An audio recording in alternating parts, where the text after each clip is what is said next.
Tega kamu, Mas. Menikahiku karena dulu kamu patah hati dengan mantan pacarmu, dan aku hanya dijadikan pelampiasan.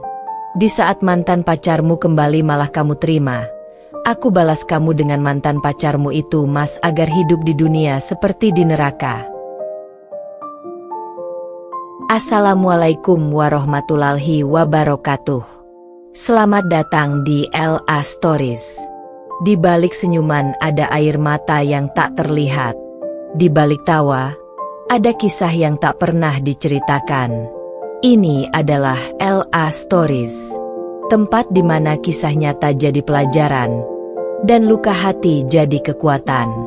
Setiap cerita di sini bukan sekadar drama, tapi potongan hidup yang bisa jadi cermin untuk kita semua.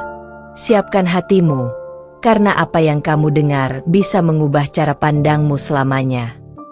Ini bukan sekadar cerita. Ini adalah kenyataan yang belum tentu sanggup kamu jalani. Aku Vita, perempuan yang dulu percaya bahwa pernikahan adalah tempat raman untuk mencintai dan dicintai. Aku menikah dengan Dimas, lelaki yang kukira akan jadi pelabuhan terakhirku setelah begitu banyak luka di masa lalu. Tapi ternyata, aku hanya menjadi pelampiasan patah hatinya terhadap mantan kekasihnya, Andin.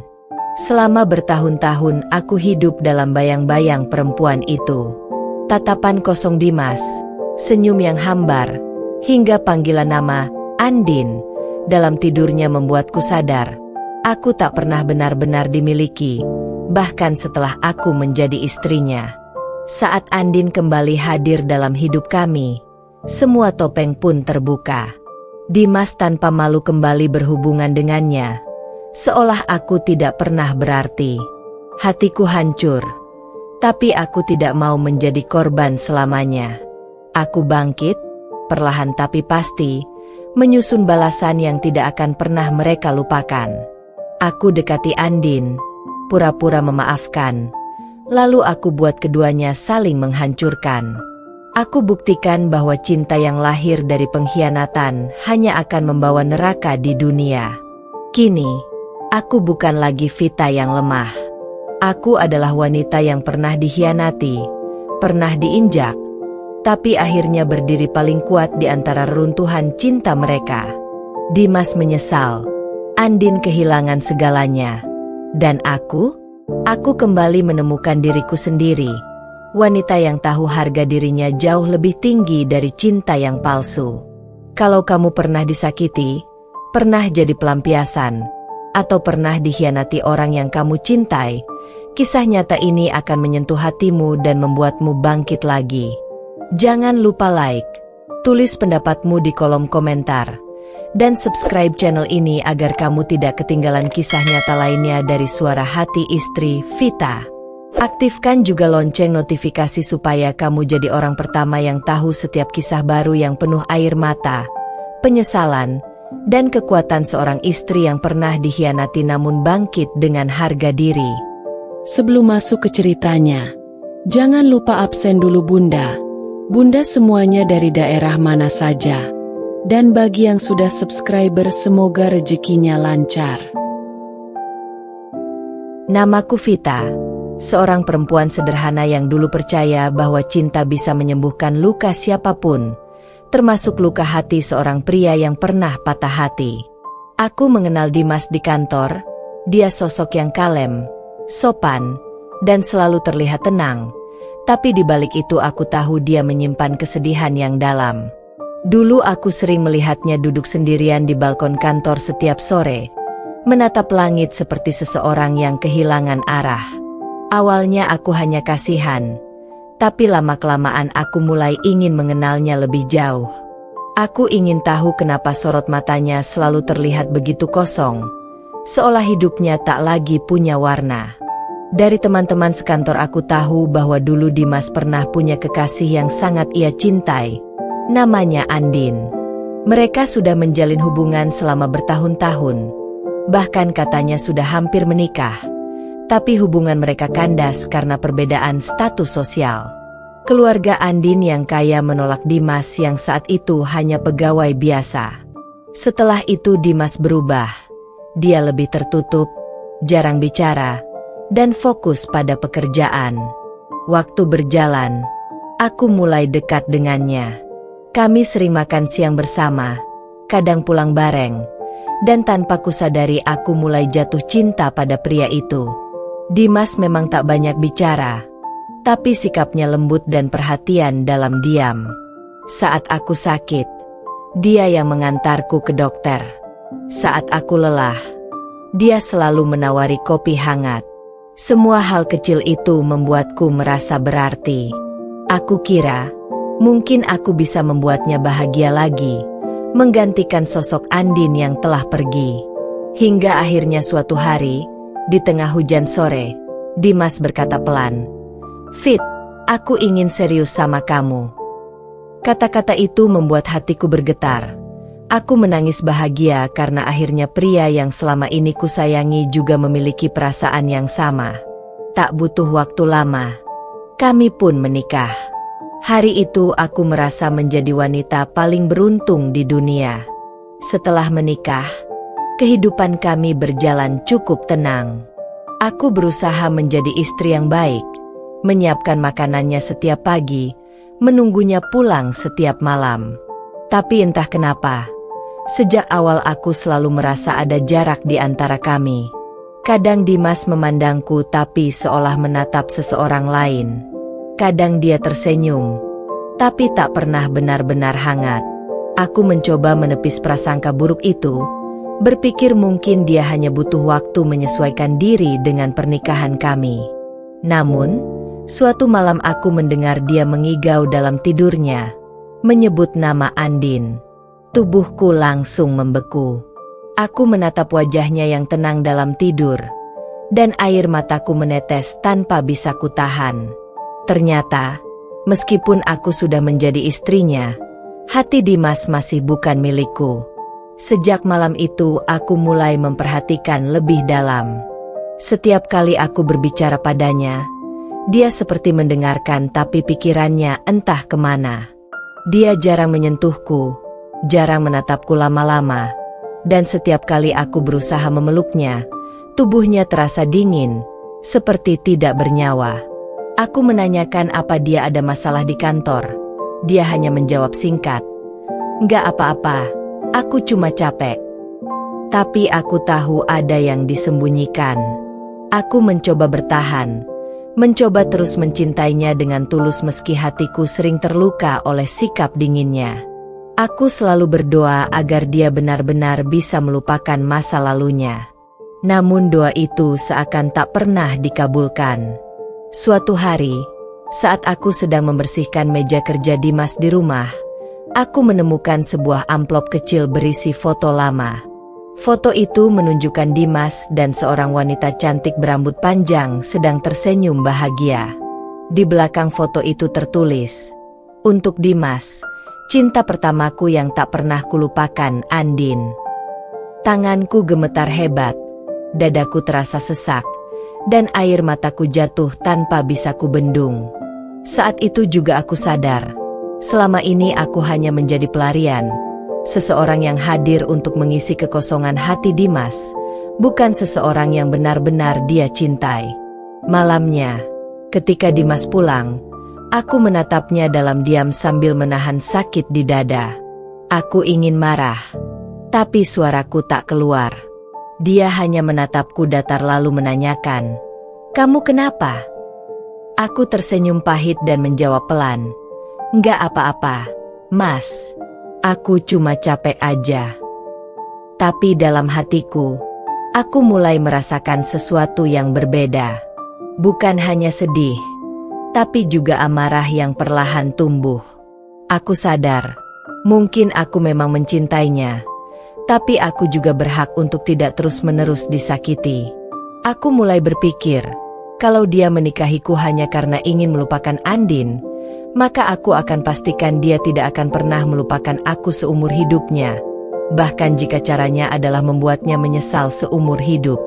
Itulah awal dari segalanya. Awal dari cinta yang ternyata hanyalah pelampiasan, Awal dari luka yang akan perlahan berubah menjadi dendam. Aku, Vita, istri yang dulu mencintai suaminya sepenuh hati, mulai berubah.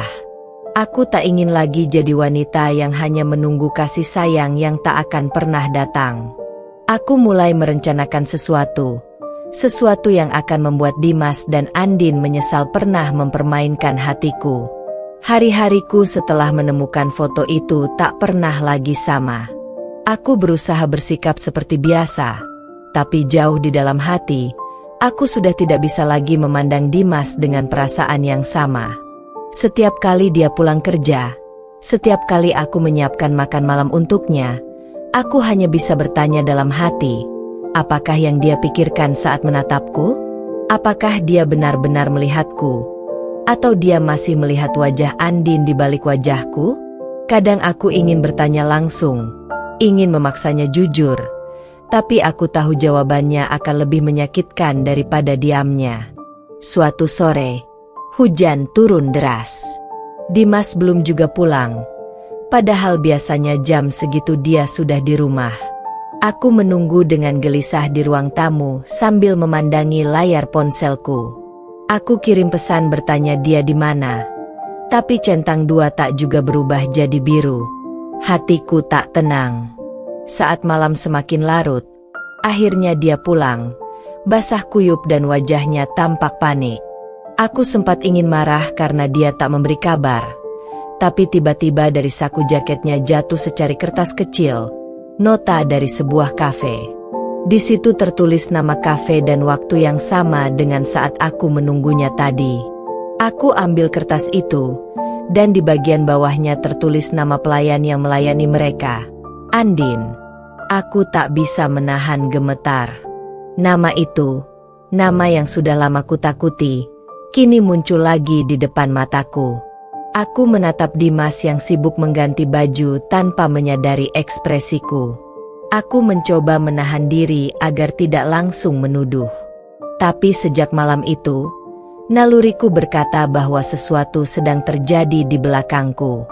Aku mulai memperhatikan gerak-geriknya, caranya sering menyembunyikan ponsel, cara dia tersenyum sendiri ketika membaca pesan, dan bagaimana dia mulai memperhatikan penampilannya lagi seperti dulu waktu kami pertama kali pacaran. Beberapa hari kemudian, saat dia sedang mandi, aku nekat membuka ponselnya. Jantungku berdetak cepat, tanganku gemetar, tapi aku tetap melakukannya. Di dalam pesan WhatsApp-nya, aku menemukan kontak bernama Rekan Lama. Tapi isi percakapan mereka bukan obrolan biasa. Ada pesan yang membuat dadaku seakan diremas. "Mas, aku senang bisa ketemu lagi. Rasanya kayak dulu waktu kita masih sama-sama bahagia," tulis si pengirim. Dan balasan Dimas membuatku nyaris tak bisa bernapas. "Aku juga, Din. Aku nggak pernah benar-benar bisa lupain kamu." Andin. Nama itu muncul lagi. Aku tak salah baca. Itu dia, wanita yang dulu menghancurkan hati Dimas, dan sekarang datang lagi untuk menghancurkan pernikahanku. Mataku panas, air mata jatuh tanpa bisa kutahan. Aku ingin berteriak, ingin menghancurkan ponsel itu, tapi aku menahan diri. Aku ingin tahu sampai sejauh mana pengkhianatan ini berjalan.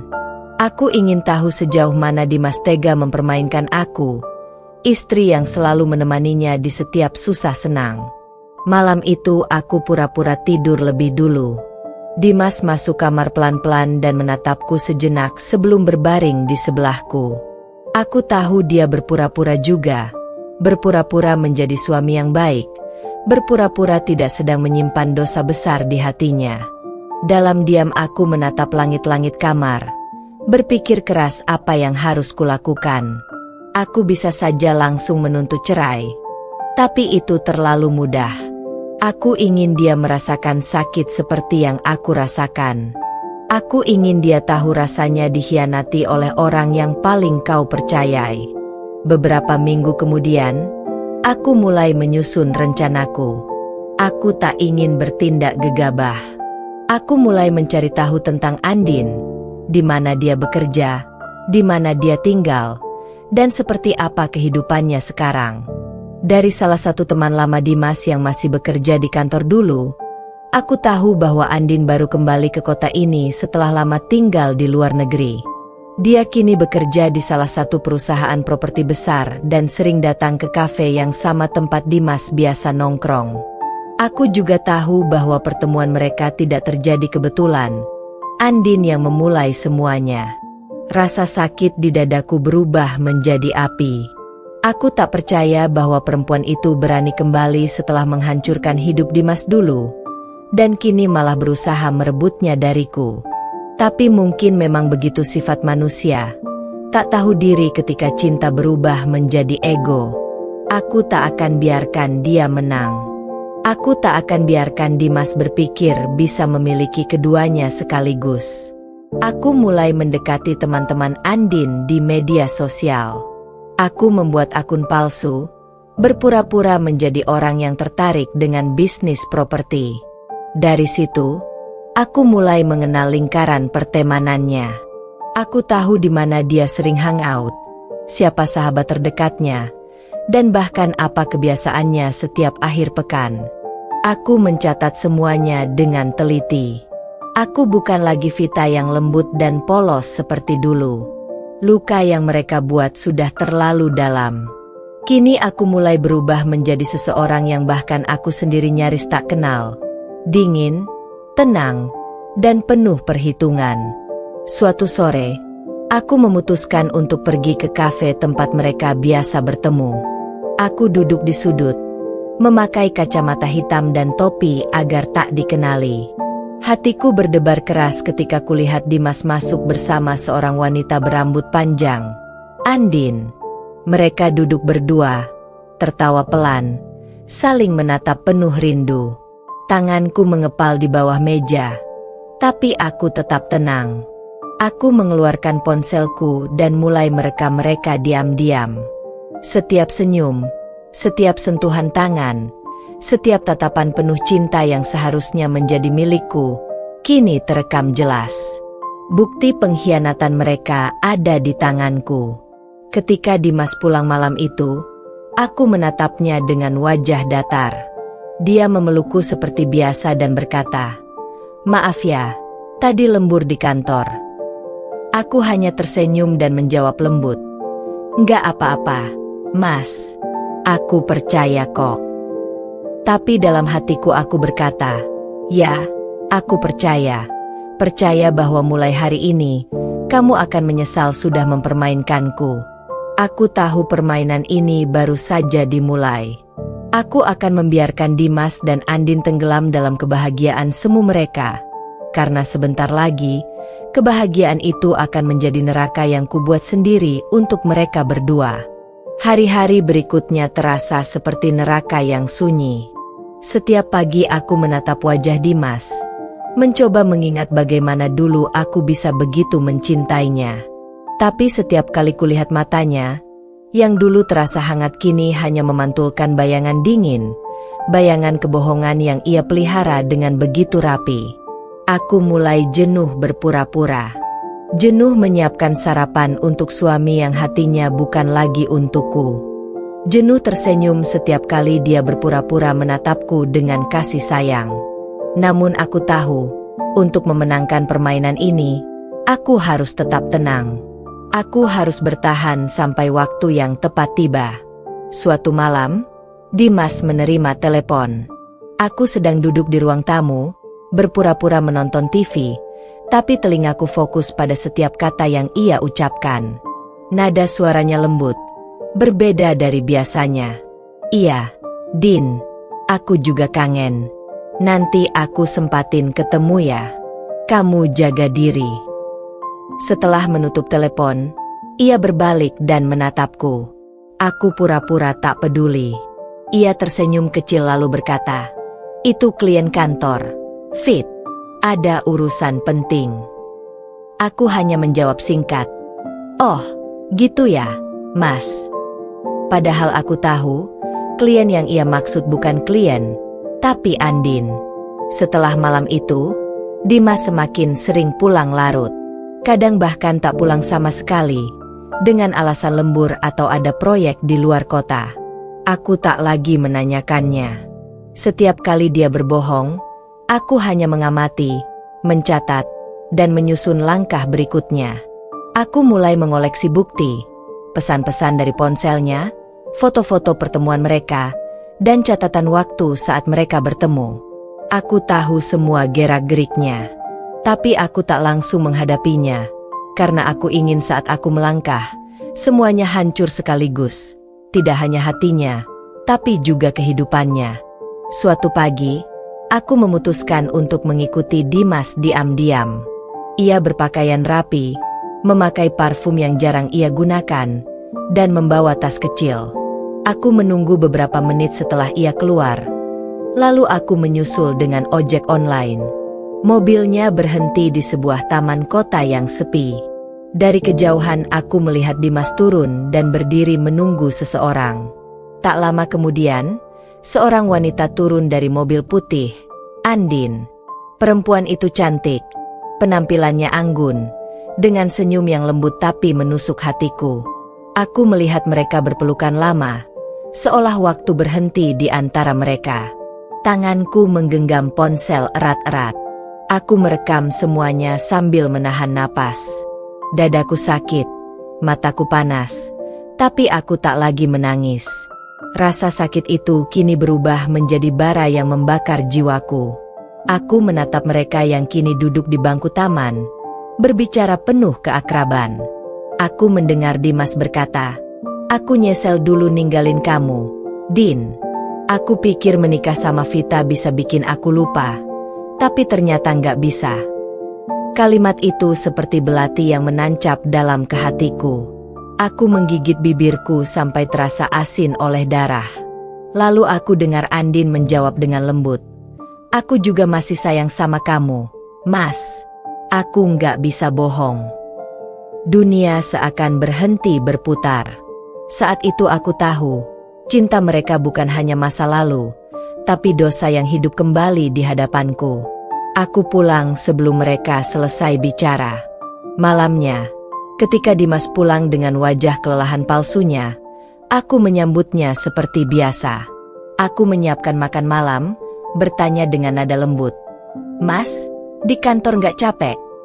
Ia tersenyum samar. "Capek banget, tapi seneng, soalnya proyeknya lancar." Aku tersenyum balik, padahal dalam hatiku aku ingin berteriak, ingin menghancurkan meja tempat ia makan. Tapi aku tahan. Aku hanya menatapnya dalam diam, memperhatikan setiap gerak bibirnya yang berbohong, setiap tatapan matanya yang penuh kepura-puraan. Beberapa hari setelah itu, aku mulai melangkah ke tahap berikutnya. Aku tak hanya ingin membongkar perselingkuhan mereka, tapi ingin membuat mereka saling menghancurkan satu sama lain. Aku tahu dari sumberku bahwa Andin bekerja di perusahaan besar yang punya hubungan bisnis dengan tempat Dimas bekerja. Itu artinya, aku bisa memanfaatkan posisi itu. Aku mulai mencari cara untuk mendekati Andin, bukan sebagai istri Dimas, tapi sebagai teman baru. Aku menggunakan akun media sosial palsu yang dulu kupakai untuk mengintainya. Dengan nama samaran, aku mengirim pesan sopan, menawarkan kerja sama proyek yang sebenarnya hanya rekayasa. Tak butuh waktu lama, Andin membalas pesanku. Ia ramah dan terbuka, tak menyadari bahwa yang sedang ia ajak bicara adalah istri dari pria yang ia rebut. Setelah beberapa kali chatting, aku berhasil mengatur pertemuan dengannya di sebuah kafe mewah di pusat kota. Saat hari itu tiba, aku mempersiapkan diriku dengan hati-hati. Aku mengenakan gaun elegan, menata rambutku rapi, dan memakai parfum lembut. Aku ingin terlihat seperti wanita sukses, bukan istri yang tersakiti. Saat aku datang, Andin sudah menungguku. Ia menatapku dengan senyum hangat, tak tahu bahwa aku adalah sosok yang selama ini namanya selalu ia dengar dari bibir Dimas. "Hai, Vita ya?" katanya ramah. Aku menjawab dengan tenang, "Iya, benar. Senang sekali bisa bertemu denganmu, Andin." Pertemuan itu berlangsung lancar. Kami berbicara tentang bisnis, proyek, dan hal-hal ringan. Tapi di balik setiap senyumku, ada rencana yang sedang kususun rapi. Aku mempelajari cara bicaranya, caranya menatap, bahkan cara ia menggambarkan lelaki masa lalunya, tanpa tahu bahwa lelaki itu adalah suamiku sendiri. Saat ia bercerita bahwa ada seorang pria yang dulu ia cintai tapi kini sudah menikah, aku hanya tersenyum kecil dan menjawab, kadang yang sudah menikah belum tentu bahagia, Din. Kadang, orang yang terlihat punya segalanya justru menyimpan luka paling dalam. Ia menatapku lama, seolah mengerti maksudku tapi belum berani menebak. Setelah pertemuan itu, aku yakin, Andin bukan hanya musuh dalam cinta, tapi juga musuh dalam harga diri. Ia tidak hanya merebut Dimas, tapi juga berusaha menampilkan dirinya lebih baik dariku, lebih pantas untuk dicintai. Aku tak akan biarkan itu. Aku mulai menyiapkan langkah besar, membuat Dimas dan Andin berhadapan dalam situasi di mana cinta mereka akan menjadi penyebab kehancuran mereka sendiri. Malamnya, aku menatap wajahku di cermin. Aku melihat bayangan seorang wanita yang berbeda dari dulu. Mata ini sudah tak lagi lembut. Bibir ini tak lagi gemetar oleh tangis. Aku melihat perempuan yang kuat, penuh amarah, tapi juga dingin dan cerdas. Aku berkata pelan pada pantulan di cermin. Kalian pikir aku lemah? Kalian pikir aku cuma istri yang bisa kalian tipu? Salah besar. Dan malam itu aku tahu, perang ini baru saja dimulai. Perang antara cinta dan dendam, antara kesetiaan dan pengkhianatan. Aku, Vita, istri yang dulu hanya ingin dicintai, kini akan menjadi mimpi buruk bagi suami dan mantan pacarnya sendiri. Karena bagi mereka, cinta yang dulu indah akan berubah menjadi neraka yang kubuat dengan tanganku sendiri. Pagi itu udara terasa berat, seolah semesta tahu ada badai yang akan segera datang. Aku menatap Dimas yang sedang bersiap-siap berangkat kerja. Ia mengenakan kemeja biru muda, rambutnya tersisir rapi, dan wangi parfumnya memenuhi kamar. Aroma yang sama yang dulu begitu kucintai, kini hanya membuatku mual. Mas, sarapannya sudah aku siapkan di meja, kataku datar. Ia menatapku sekilas sambil tersenyum singkat. Makasih. Ya, kamu gak usah repot-repot gitu tiap pagi. Nanti capek. Aku hanya menjawab pelan. Aku istri kamu, Mas. Udah kewajiban aku, kan? Tapi di dalam hatiku aku menertawakan kalimatku sendiri. Kalimat yang dulu tulus, kini hanya kedok agar semuanya tetap berjalan seperti biasa. Dimas mencium keningku sebelum pergi. Kebiasaannya yang dulu membuatku merasa dicintai, tapi kini hanya terasa seperti sandiwara. Begitu pintu tertutup, aku segera mengambil ponsel dan membuka folder yang sudah kusiapkan di laptop. Folder berisi bukti perselingkuhan mereka. Aku menatap layar itu dengan hati yang dingin. Setiap foto mereka berdua, setiap pesan manis yang saling mereka kirimkan, semuanya tersimpan rapi. Aku tahu, dengan bukti-bukti ini, aku bisa menghancurkan Dimas dalam hitungan detik. Tapi aku tidak akan melakukannya sekarang. Belum. Karena aku ingin kehancuran itu terasa perlahan, seperti api kecil yang membakar dinding satu persatu, sampai semuanya runtuh dan mereka tak punya tempat lagi untuk bersembunyi. Siang itu, aku mendapat pesan dari Andin. Vita, aku senang banget bisa kerja bareng kamu. Kamu wanita yang menyenangkan dan cerdas. Semoga kita bisa sering ketemu. Aku tersenyum dingin membaca pesannya. Ia masih belum tahu siapa aku sebenarnya. Ia masih menganggapku sekadar rekan kerja yang baru dikenalnya. Aku mengetik balasan lembut. Aku juga senang kenal kamu, Din. Aku merasa kita akan jadi teman dekat. Satu kalimat sederhana yang terdengar manis, padahal di baliknya tersimpan niat gelap. Aku akan benar-benar menjadi teman dekatnya, sampai aku tahu semua rahasianya, termasuk bagaimana ia bisa kembali mendekati suamiku. Beberapa hari kemudian, Andin mengundangku makan siang bersama di restoran dekat kantornya. Aku datang dengan tenang, berpakaian elegan, menampilkan citra wanita karir yang percaya diri. Saat aku sampai, Andin sudah duduk di meja paling pojok. "Vita, aku di sini," serunya sambil melambaikan tangan. Senyumnya tulus, atau setidaknya terlihat begitu. Aku membalas senyum itu dan duduk di depannya. Kami memesan makanan sambil berbincang santai. Tapi obrolan kami mulai menarik ketika Andin tiba-tiba berkata, "Aku baru aja ketemu seseorang dari masa lalu." Rasanya campur aduk banget. Kayak semua kenangan lama tiba-tiba muncul lagi. Aku menatapnya lekat-lekat sambil berpura-pura penasaran. "Oh ya? Siapa kalau boleh tahu?" tanyaku dengan nada ringan. Ia tersenyum samar dan menjawab, "Dimas. Kami dulu pernah dekat banget. Tapi waktu itu banyak hal yang bikin kami harus berpisah. Dan sekarang, entahlah, aku nggak tahu harus bahagia atau takut." Kata-kata itu membuat jantungku berdegup cepat. Tapi aku menahannya dengan sempurna. Aku berpura-pura terkejut.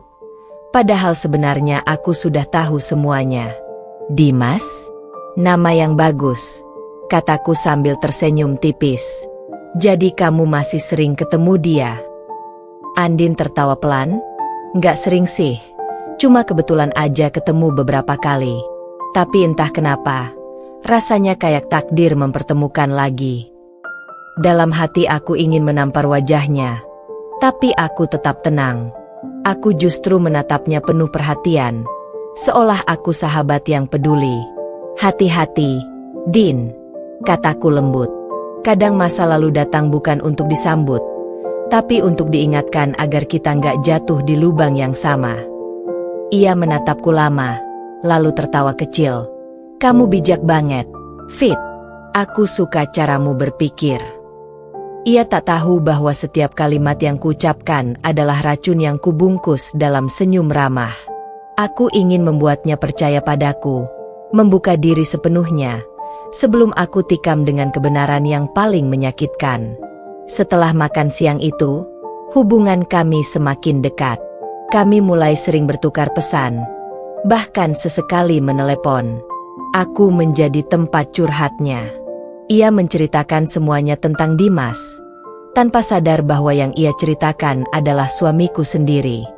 "Dia masih sama seperti dulu, Fit," katanya suatu malam lewat telepon.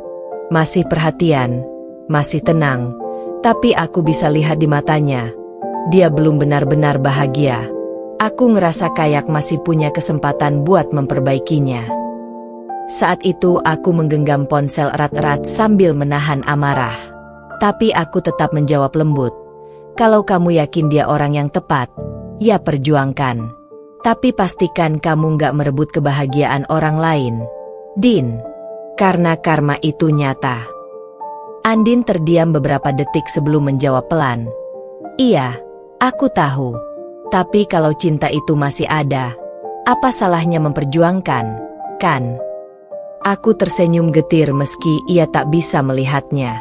"Salahnya adalah karena yang kamu perjuangkan sudah menjadi milikku, Din," bisikku dalam hati.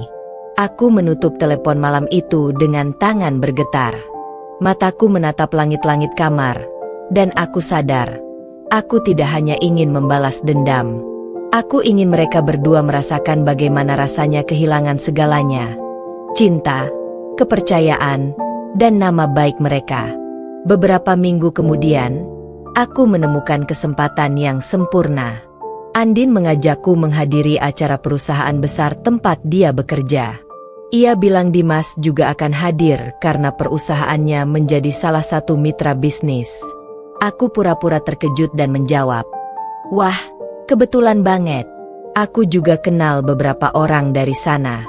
Nanti kita bareng aja ya." Dalam hati aku tersenyum puas. Ini saatnya. Saat dimana mereka bertiga, aku, Dimas, dan Andin, akan berada dalam satu ruangan yang sama. Dan kali ini, aku yang memegang kendali. Malam acara itu datang. Aku mengenakan gaun hitam elegan dengan perhiasan sederhana namun berkelas. Rambutku kubiarkan terurai, dan wajahku kupoles dengan riasan lembut. Saat aku tiba di lokasi, semua mata tertuju padaku. Aku melangkah masuk dengan percaya diri, seperti ratu yang datang ke medan perang dengan senyum di wajahnya. Dari kejauhan aku melihat Dimas berdiri di sisi ruangan bersama beberapa rekan kerja.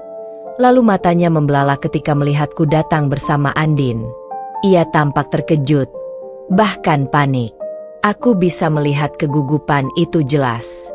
Andin yang belum sadar hubungan kami, hanya tersenyum polos sambil berkata, "Fit, itu Dimas. Aku kenalin kamu sama dia." "Ya." Langkah kami mendekat ke arah Dimas. Aku menatapnya dengan senyum yang paling manis, sementara matanya penuh ketakutan. Ia menelan ludah. Wajahnya pucat. Andin berdiri di antara kami dan berkata dengan polosnya, "Dimas, ini Vita, teman baru aku. Kami lagi kerja bareng untuk proyek baru." Dimas hanya mampu tersenyum kaku. Matanya berganti-ganti menatapku dan Andin. Aku menjulurkan tangan. "Hai, Mas Dimas. Senang akhirnya bisa ketemu." Ia menatapku dalam-dalam, tatapan yang penuh rasa bersalah dan ketakutan, tapi aku menggenggam tangannya dengan lembut, seolah semuanya baik-baik saja. "Iya, senang juga ketemu kamu," jawabnya pelan dengan suara bergetar. Dan saat itu, di tengah senyum dan lampu pesta yang berkilau, aku tahu permainan ini sudah resmi dimulai. Mereka tidak sadar bahwa sejak malam itu, setiap langkah mereka, setiap kata, dan setiap kebohongan akan kujadikan senjata untuk menghancurkan mereka berdua. Karena mulai sekarang, bukan aku lagi yang menjadi korban, tapi mereka, Dimas dan Andin, yang akan merasakan apa itu hidup di dunia yang berubah menjadi neraka buatan seorang istri yang pernah mencintai dengan tulus, lalu dikhianati tanpa ampun. Malam itu aku tak tidur sejak subuh. Pikiranku sibuk merajut jebakan yang akan membuat mereka terperangkap tanpa jalan keluar. Aku sudah menunggu momen yang tepat untuk menyerang, bukan dengan bentakan atau pengakuan, tetapi dengan bukti yang tak terbantahkan. Bukti yang akan meruntuhkan citra Dimas sebagai suami baik di mata keluarga, kolega, dan Andin sendiri. Selama berminggu-minggu aku menata semuanya, menyelipkan rekaman percakapan mereka ke dalam email yang seolah-olah berasal dari rekan kerja Dimas, menaruh beberapa foto, kebetulan, di folder bersama yang bisa diakses oleh atasan Dimas, dan mengatur agar semua bukti itu terkirim tepat saat rapat evaluasi proyek besar di kantor. Rapat yang akan dihadiri oleh klien, bos, dan beberapa orang penting dari perusahaan mitra. Aku tahu, jika aku berhasil membuat proyek itu runtuh akibat konflik internal, nama baik Dimas akan tercoreng di depan publik yang luas. Dan itu akan menjadi awal kehancuran mereka. Saat aku melangkah keluar dari rumah menuju kantor dengan wajah yang tenang, suaraku bergetar sedikit ketika bertemu tatapan Dimas yang terkejut melihatku hadir di acara kantor. "Fit, kok kamu di sini?" gumamnya. Nada suaranya setengah panik. Aku tersenyum tipis dan menjawab, "Aku ikut presentasi tim pemasaran, Mas. Kan kita kerja bareng klien yang sama." Ia menatapku lama lalu menoleh. Wajahnya pucat seperti melihat bayangan masa lalu. Di ruang rapat, lampu terang memantul di layar proyektor. Aku duduk di barisan belakang sambil menyimpan napas dan menunggu detik yang telah kusiapkan. Presentasi dimulai, suasana penuh formalitas. Lalu tiba-tiba ponsel bos HR berbunyi. Sebuah notifikasi email masuk ke layar rapat yang menampilkan lampiran berjudul, Bukti kompromi evaluasi proyek." Semua mata menoleh ke layar besar. Keringat dingin mulai merayap di punggung Dimas saat bos membuka lampiran dan men-scroll foto-foto Dimas bersama Andin di kafe, di taman, pesan-pesan mesra, dan bahkan rekaman suara yang memperlihatkan rencana mereka untuk mempengaruhi keputusan proyek demi keuntungan pribadi. Bisnis yang selama ini dijaga rapih mendadak berubah menjadi arena skandal. Suara-suara heran bergemuruh. Klien menatap dengan kecewa, dan beberapa orang berseru, "Ini tindak korupsi moral." Dimas berdiri seperti patung, tidak bisa berkata apa-apa. Matanya melirik ke arahku seperti menuntut jawaban, tapi aku tetap duduk tenang, menyembunyikan amarah yang kini terasa puas. Andin yang juga hadir sebagai perwakilan perusahaan mitra tersentak. Wajahnya berubah pucat dan matanya mencari-cari sumber kebocoran. Ketika ia menatap ke arahku, ada campuran rasa bersalah, kebingungan, dan rasa dikhianati. Aku mengangkat tangan kecil sebagai salam, pura-pura tak mengerti apa yang terjadi, padahal aku tahu betul semua reaksi itu sudah kususun rapi. Rapat berakhir dengan arbiter internal yang memutuskan untuk menunda proyek dan memulai investigasi. Beberapa orang diam-diam mengarahkan pandangan curiga pada Dimas, sementara Andin ditarik oleh atasannya untuk dimintai klarifikasi. Malam itu, berita kecil tentang konflik kepentingan menyebar cepat di lingkaran bisnis, dan Dimas pulang dengan langkah goyah. Di rumah, ia menatapku dengan campuran amarah dan penyesalan yang terlambat. "Kenapa kamu lakukan ini, Vita?" Suaranya pecah. Aku menatapnya datar, tidak membalas dengan kata-kata kasar, karena aku ingin ia merasakan kehampaan yang sama seperti yang kurasakan selama ini. "Kamu yang mengkhianatiku dulu, Mas. Kamu yang memilih untuk mencintai masa lalu sambil menggenggam tanganku. Sekarang lihatlah, apa yang terjadi kalau pilihanmu itu sampai ke mata semua orang." Ia meraih tanganku dengan entah sengaja atau panik. "Kembalikan semuanya, Fit. Aku bisa jelaskan. Itu hanya salah paham." Aku menarik tangan dari cengkeramannya dan memandangnya dingin. "Salah paham? Kalau benar salah paham, kenapa kamu terus selingkuh di belakangku? Kenapa kamu menyebut namanya sewaktu tidur? Dan kenapa kamu menikahiku hanya karena luluh setelah patah hati? Kamu pikir semua luka bisa disembuhkan dengan satu kata, maaf?" Malam-malam berikutnya penuh ketegangan. Dimas mencoba memperbaiki keadaan dengan berjanji pada keluarganya, mengangkat telepon, dan menawarkan klarifikasi, tapi semuanya tampak seperti upaya panik yang tak lagi mempan. Reputasinya sudah ternoda. Andin, yang awalnya tampak bingung dan seperti korban realitas yang direkayasa, mulai berubah ketika ia mengetahui bahwa ada perempuan lain yang bukan sekadar orang ketiga dalam cerita ini, melainkan istri yang selama ini dicintai oleh pria yang sama. Ia datang ke rumah kami suatu sore dengan mata merah. Suaranya gemetar. "Fit, aku nggak tahu kau istrinya. Aku merasa ditipu. Aku pikir aku melakukan yang benar." Aku menatapnya. Lalu terasa ada simpati kecil yang muncul. Bukan untuknya, tapi untuk diri sendiri karena pernah merasa ditinggalkan. "Din," kataku pelan, "kau tahu rasanya jadi yang kedua, kan? Kau tahu rasanya dicintai setengah hati." Ia terdiam memandangi lantai, lalu menangis. Namun aku tak bisa menaruh belas kasihan terlalu lama. Aku sudah menanamkan niat untuk membuat mereka merasakan kehancuran yang setimpal. Aku mendengarkan pengakuannya, merasa puas ketika ia mulai menyalahkan Dimas secara langsung di hadapanku. Katakanlah itu kepuasan pahit yang kuraih dari kelemahan mereka. Hari-hari selepas itu Dimas mengalami tekanan di kantor. Teman-teman mulai menjaga jarak, dan keluarga mertua menuntut penjelasan yang membuatnya semakin terpojok. Secara perlahan aku melihat perubahan, bukan pada hatiku yang telah keras, melainkan pada diri Dimas yang runtuh. Malam-malam ia sering termenung sendiri, memandang foto pernikahan kami dengan wajah kosong. Kadang aku merasakan secercah penyesalan, bukan untuknya, tapi untuk Vita yang dulu pernah polos dan penuh cinta. Namun setiap kali itu muncul, aku mengingat semua alasan kenapa aku memilih jalur ini. Kebohongan, dingin, pengkhianatan, itu semua harus dibayar.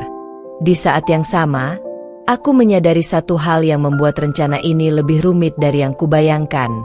Karma tak selamanya linear. Saat Dimas jatuh, Ada bagian kecil dari diriku yang juga merasakan kehancuran karena rumah tangga yang kukira aman kini pecah.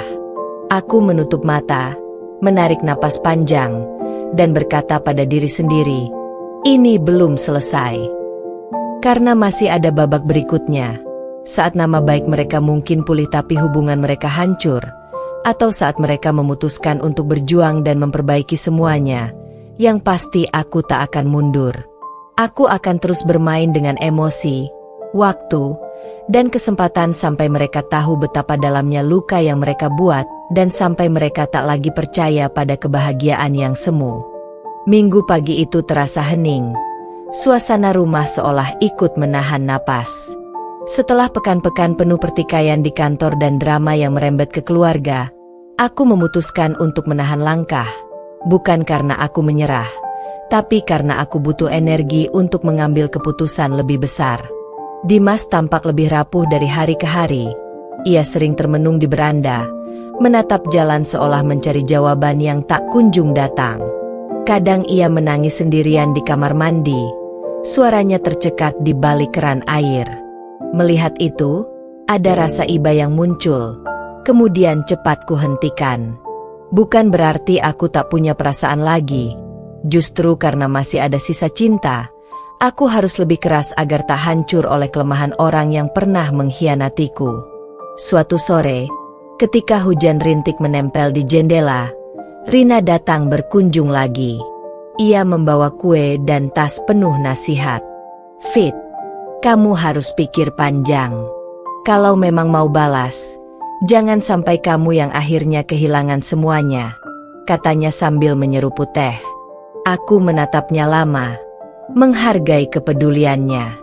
Rin, aku bukan mau menghancurkan hidup karena ingin lihat mereka jatuh. Aku mau mereka tahu konsekuensi pilihan mereka. Kalau Dimas benar-benar menyesal, aku mau bukti. Bukan sekadar kata, maaf, yang gampang diucapkan. Jawabku tenang. Rina mengangguk, tetapi matanya menunjukkan kekhawatiran.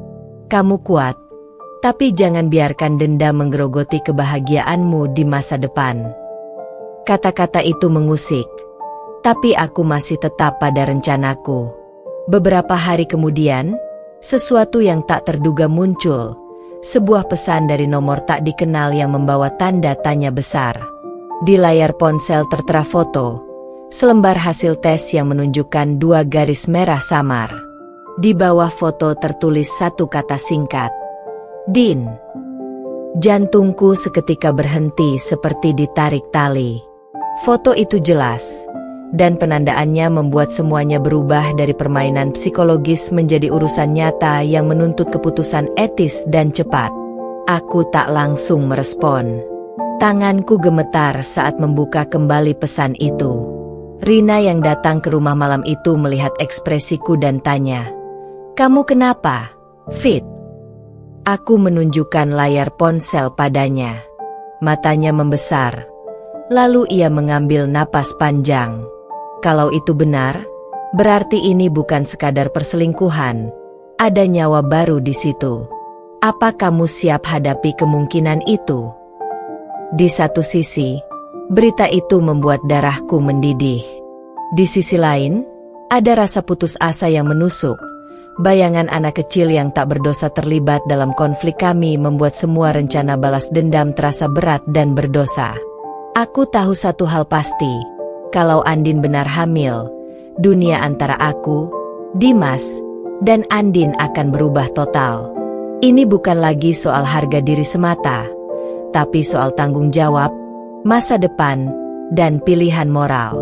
Namun sebelum aku konfrontasi, aku butuh kepastian.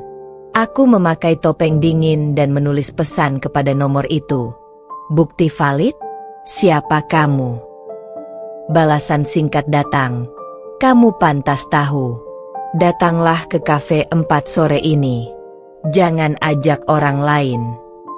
Di kafe itu, suasana remang memberi ruang untuk bicara tanpa sorotan publik yang menekan. Aku datang lebih dulu, duduk di sudut, menatap pintu dengan napas teratur. Tak lama, Seorang wanita berkerudung yang kukenal sebagai resepsionis dari salah satu klinik lokal melangkah masuk, membawa amplop coklat. Ia menyerahkannya padaku dengan tatapan iba. Di dalam amplop ada fotokopi hasil USG kecil, tanggal, serta nama seorang dokter yang menandatangani. Tulisan tangan di selembar nota kecil berujar, "Ini asli." Andin tahu, dia takut. Hatiku mencelat. Informasi itu memberi beban baru, bukan sekadar pengakuan, namun juga kesadaran bahwa Andin takut dan mungkin butuh perlindungan atau setidaknya jawaban dari Dimas. Malam itu aku menunggu Dimas pulang dengan tekad berbeda. Ketika ia masuk rumah, wajahnya terlihat tegang, seolah telah tahu ada sesuatu yang berubah. Aku menatapnya lurus, tanpa basa-basi. "Kamu selingkuh karena luka lama," kataku. "Sekarang aku punya bukti yang lebih.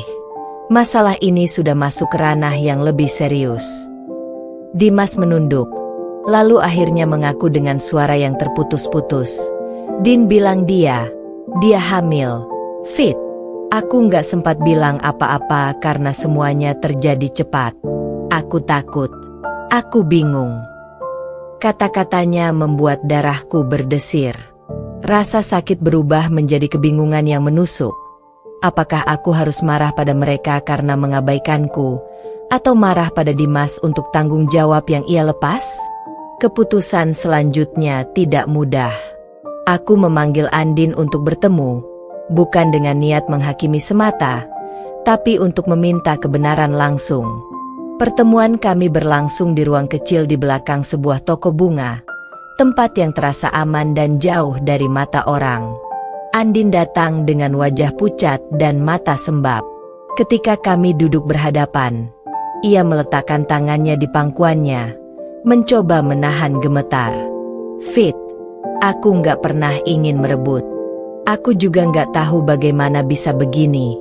Suaranya putus-putus. "Aku balik karena keluarga memaksaku. Mereka ingin aku tunjukkan aku bisa naik pangkat di perusahaan. Dan Dimas, dia datang kembali, manis, bilang menyesal." Aku terbawa. Aku tahu itu salah. Lalu ia mengeluarkan sesuatu dari tasnya. Bukti percakapan yang menunjukkan bahwa pada awalnya ia dan Dimas memang berniat merahasiakan semuanya karena takut dampak sosial dan pekerjaan. Namun ada satu pesan yang membuatnya terhenti. Kita harus bertanggung jawab. Saat itu aku merasa semua pilihan yang ada terasa seperti jalan berbahaya. Aku bisa membuka semua kebohongan kepada dunia, menghadapkan foto, tes, pesan, lalu menyaksikan mereka runtuh total. Atau aku bisa memilih jalur lain, menuntut pertanggungjawaban, memaksa Dimas mengurus masalah ini secara dewasa, dan memastikan tanggung jawab pada anak yang mungkin lahir. Meski dendam dan kehendak balas dendam masih menggeliat di dadaku, ada bagian di dalam yang menolak melibatkan anak tak berdosa dalam perang kami. Aku menatap Andin dan berkata, "Kalau kamu memang hamil, dan itu benar, kalian berdua harus bertanggung jawab. Bukan untuk menutupi aib, tapi untuk masa depan anak." Ia menunduk dan menangis, meminta ampun seperti orang yang tersesat kembali ke jalan. Keputusan itu membuka babak baru, bukan lagi sekadar serangan balik emosional, melainkan negosiasi keras soal komitmen, uang, dan reputasi. Dimas berjanji untuk bertemu Andin secara teratur, menjalani tes lanjutan, dan mencari konseling, bukan hanya untuk menjaga citra, tetapi untuk mempersiapkan tanggung jawab. Ia juga bersedia mengurus semua kebutuhan medis Andin selama proses kehamilan bila memang bukti itu valid. Namun kata-kata saja tak cukup. Aku menaburkan beberapa syarat. Pertemuan harus dilakukan di hadapan mediator.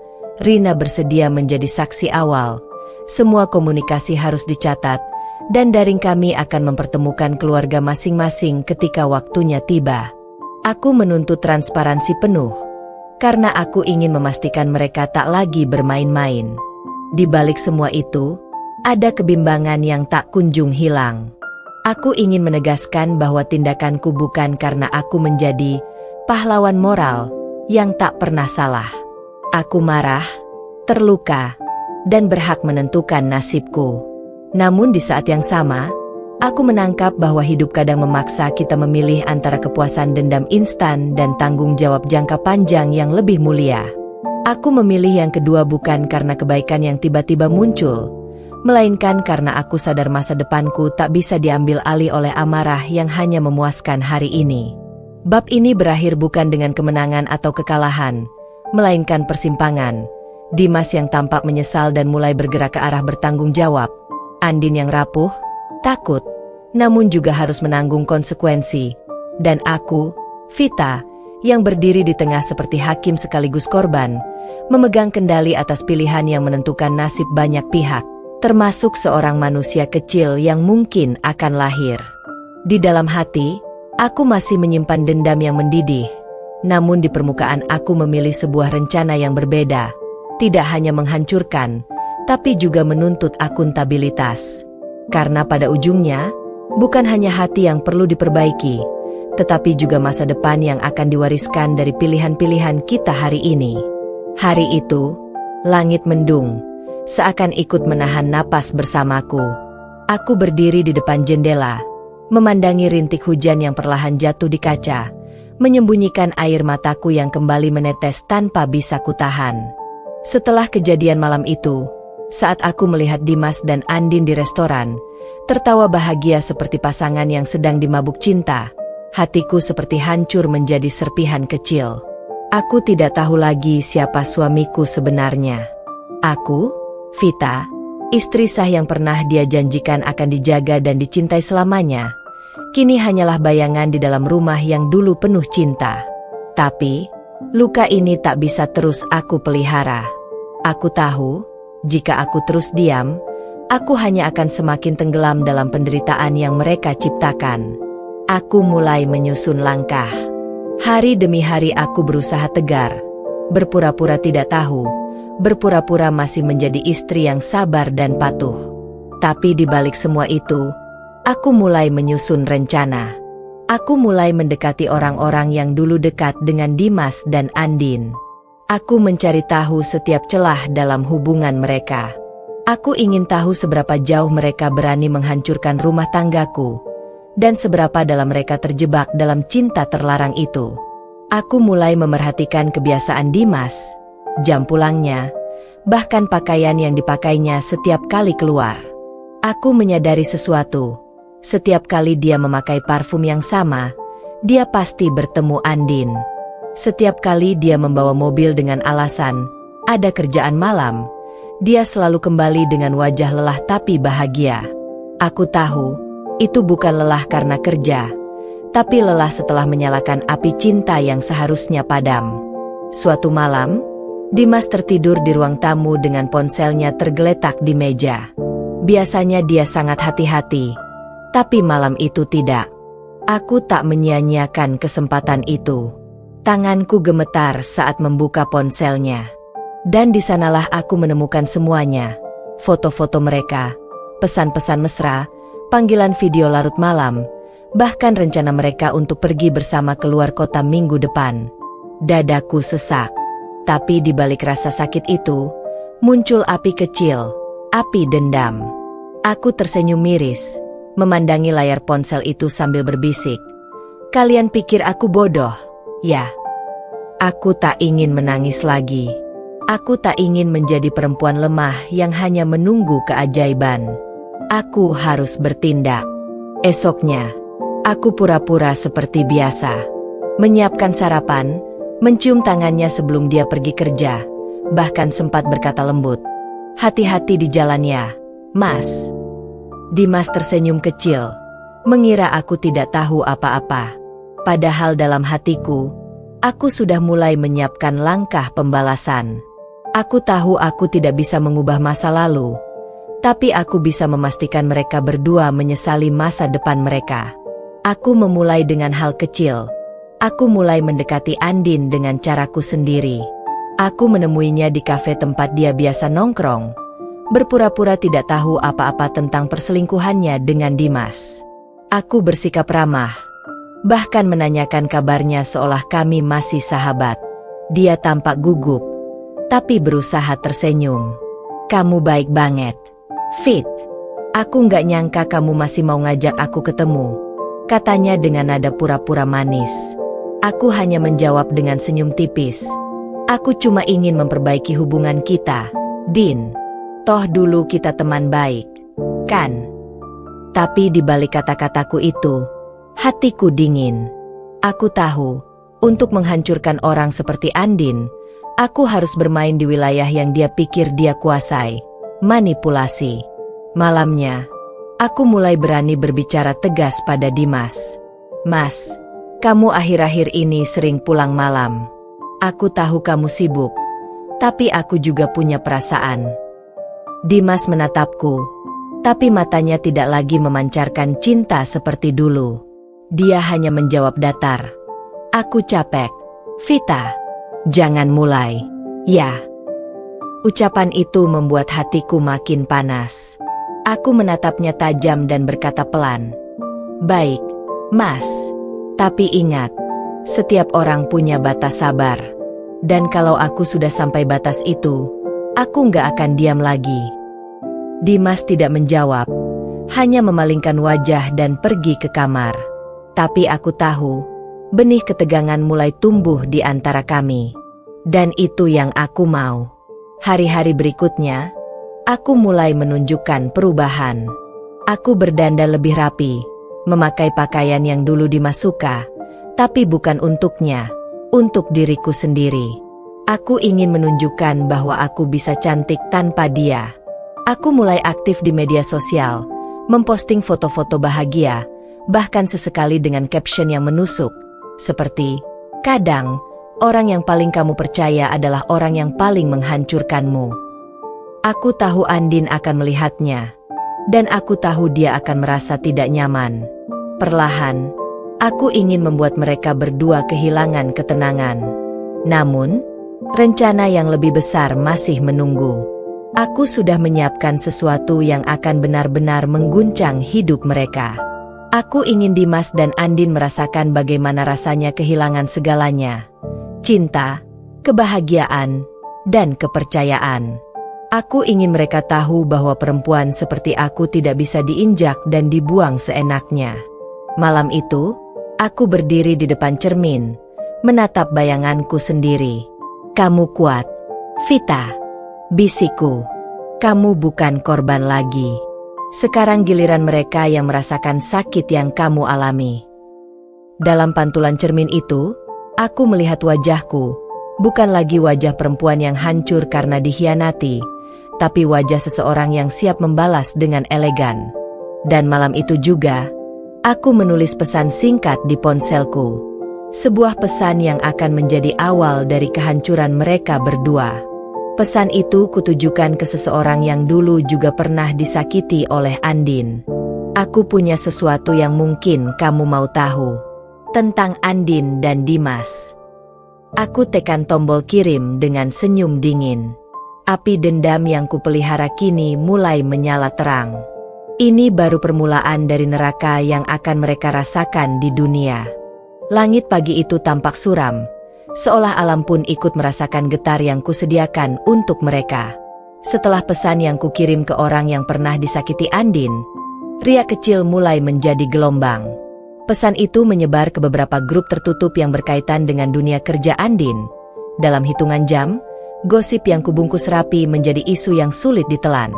Aku duduk memandangi layar ponsel sambil menyesap kopi yang sudah dingin, menunggu reaksi mereka dengan tenang namun penuh waspada. Saat notifikasi demi notifikasi berdatangan, sebuah rasa lepas muncul, bukan kemenangan penuh, melainkan kelegaan bahwa sesuatu akhirnya bergerak. Di kantor, efek domino itu terasa cepat. Atasan Andin yang sebelumnya membelanya mulai menerima telepon dari klien yang mempertanyakan integritas proyek. Rekan-rekan yang tadinya ramah mulai menunduk saat namanya disebut. Andin, yang semula tampak tegar, perlahan retak. Aku melihat foto-foto yang dikirim teman, ekspresinya yang semula penuh percaya diri berubah menjadi orang yang kebingungan dan tak punya pijakan. Di sisi lain, Dimas menerima tatapan yang berbeda. Rekan-rekan kantornya lebih menjaga jarak, beberapa klien membatalkan pertemuan, dan HR memberi kabar bahwa investigasi internal akan diperluas. Aku menyaksikan semuanya seperti pemeran pengamat dalam drama yang kutulis sendiri. Namun bukan hanya karir mereka yang terguncang, hubungan mereka juga mulai rapuh oleh tuduhan dan keraguan. Andin yang dulu berani kini mulai menghindar. Ia tak lagi mengirim pesan panjang-panjang yang manis. Saat kami bertemu sekali untuk membahas urusan kehamilannya, pertemuan yang kupaksa demi memastikan tanggung jawab, ia datang terlambat dan wajahnya pucat. "Fit, aku minta maaf," katanya pelan. Suaranya nyaris tak terdengar. "Ini di luar rencanaku. Aku tidak ingin menyakiti siapapun." Aku menatapnya, mencoba mencari sisa kebaikan yang mungkin masih ada. Namun yang kulihat adalah wanita yang kelelahan menanggung konsekuensi pilihannya.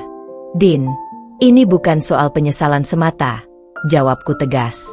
"Ini soal tindakan. Kalau kamu serius, buktikan dengan tanggung jawab.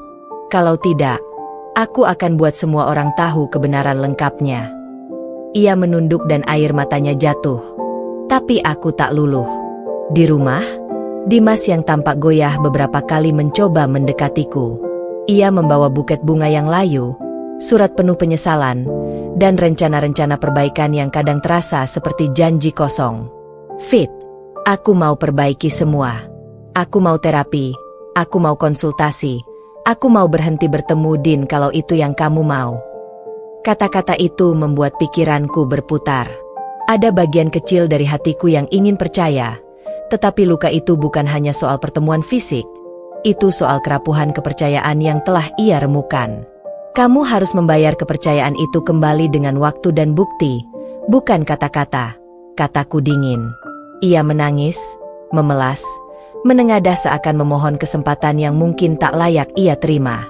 Permainan yang kubuat membuat Andin kehilangan beberapa kontrak penting. Beberapa kolega yang tadinya menguntungkan proyeknya menarik diri.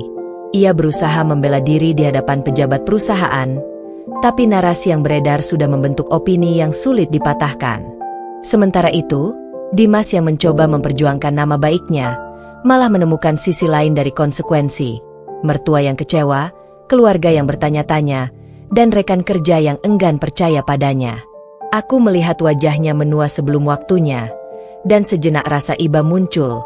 Cepat ku sekat. Aku tak boleh lupa tujuan awal, bukan untuk menikmati kehancuran semata, tapi untuk membuat mereka merasakan setimpal apa yang kuberikan. Suatu malam, saat rumah terasa sepi, ponselku berbunyi. Pesan dari nomor tak dikenal. "Hentikan. Ini sudah terlalu jauh." Aku tahu itu surat peringatan dari salah satu pihak keluarga mereka, atau mungkin seseorang yang takut reputasi lebih besar ikut runtuh. Rasa ketegangan merayap ke tulang. Rina datang lagi malam itu, duduk di sofa sambil memegang secangkir teh hangat. "Fit, kapan kamu akan berhenti?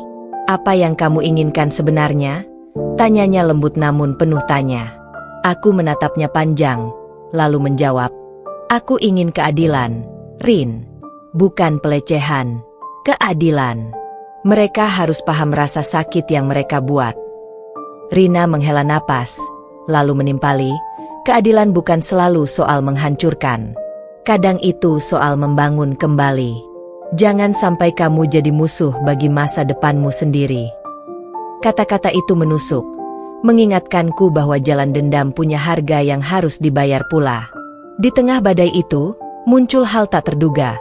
Dimas mulai menunjukkan tindakan nyata. Ia datang ke konseling pernikahan atas inisiatifnya sendiri. Ia menghubungi seorang psikolog yang direkomendasikan Rina.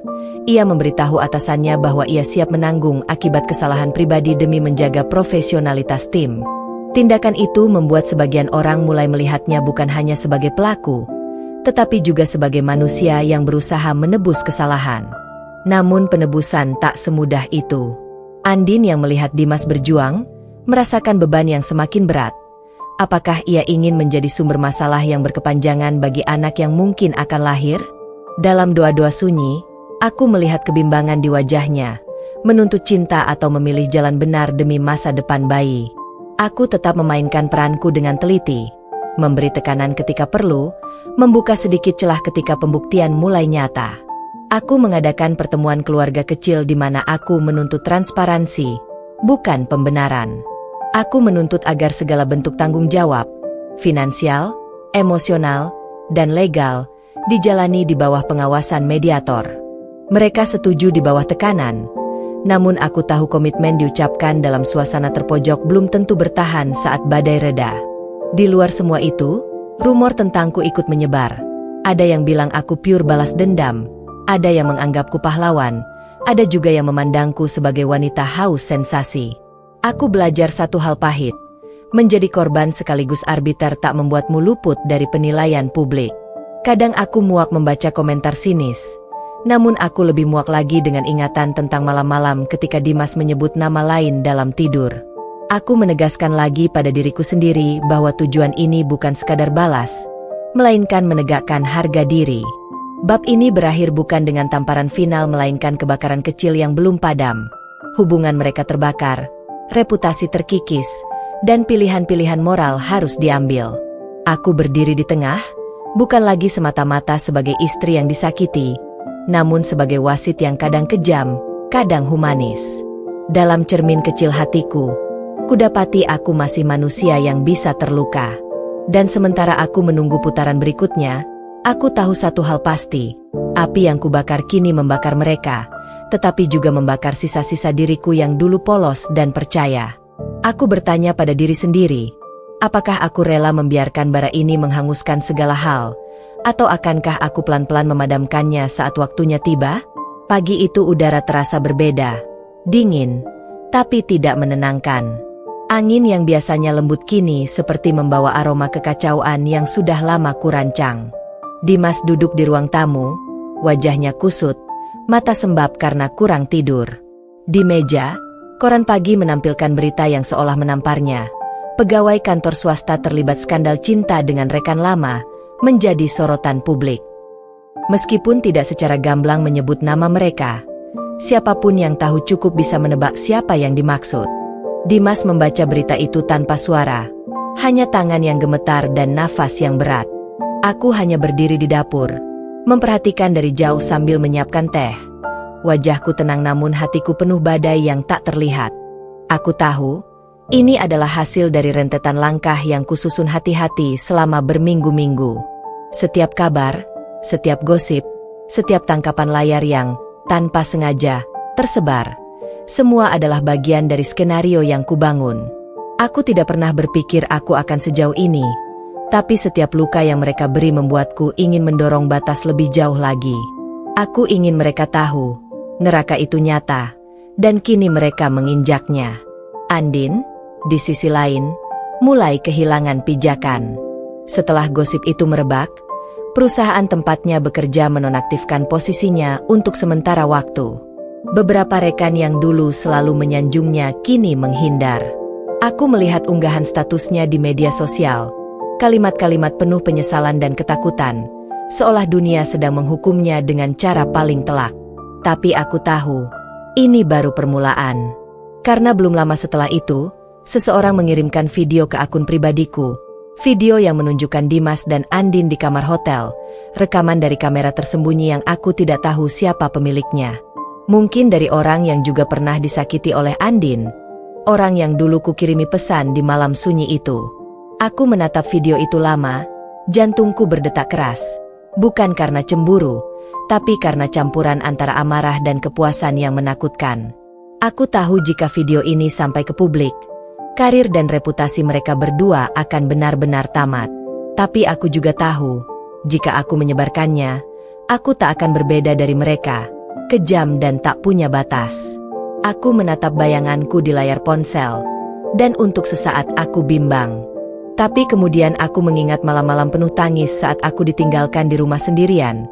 Saat aku tahu suamiku menghabiskan waktunya dengan wanita lain sementara aku menunggu dengan hati remuk. Aku menutup mata dan berbisik, kalian yang mulai permainan ini, sekarang rasakan akibatnya. Malam itu, aku mengirimkan video itu bukan ke publik, tapi ke Dimas dan Andin. Tanpa kata, tanpa ancaman. Hanya file video dan pesan singkat. Selamat menikmati hasil perbuatan kalian. Dunia belum tahu semuanya, tapi aku tahu. Hanya itu. Tapi dampaknya luar biasa. Dimas pulang tengah malam dengan wajah panik, memegang ponselnya erat-erat. Ia langsung mencari aku di kamar. Suaranya bergetar. "Vita, kamu yang kirim ini?" Aku menatapnya dingin. "Kalau iya, kenapa?" Ia menunduk, air matanya mulai jatuh. "Kamu gak perlu sampai segini. Aku salah. Aku tahu aku salah. Tapi tolong jangan buat semuanya hancur." Aku menatapnya lama, lalu menjawab dengan suara datar. "Mas, kamu menghancurkan aku dulu tanpa peduli bagaimana rasanya. Sekarang rasakan, bagaimana sakitnya ketika dunia mulai melihat kamu bukan lagi pahlawan, tapi pengkhianat." Ia mencoba mendekat, tapi aku mundur. Menatapnya tajam. "Jangan sentuh aku, Mas. Aku jijik." Beberapa hari berikutnya, neraka itu semakin nyata. Orang-orang mulai berbisik setiap kali Dimas lewat. Kliennya mulai mundur satu persatu. Di rumah, dia lebih sering diam. Makan pun hanya sesuap. Matanya kosong seperti orang yang kehilangan arah. Sementara Andin, aku mendengar kabar bahwa dia keluar dari apartemennya karena tidak tahan dengan tatapan sinis tetangga. Dia pindah ke rumah saudaranya di luar kota, dan rumor menyebar bahwa ia hamil tapi belum menikah. Semua berjalan persis seperti yang aku rencanakan. Tapi, anehnya, di tengah semua itu, aku mulai merasa ada sesuatu yang hilang. Aku pikir aku akan merasa puas. Aku pikir aku akan tertawa melihat mereka jatuh. Tapi yang kurasakan hanya hampa. Setiap kali melihat Dimas termenung di sofa, aku merasa bukan hanya dia yang hancur.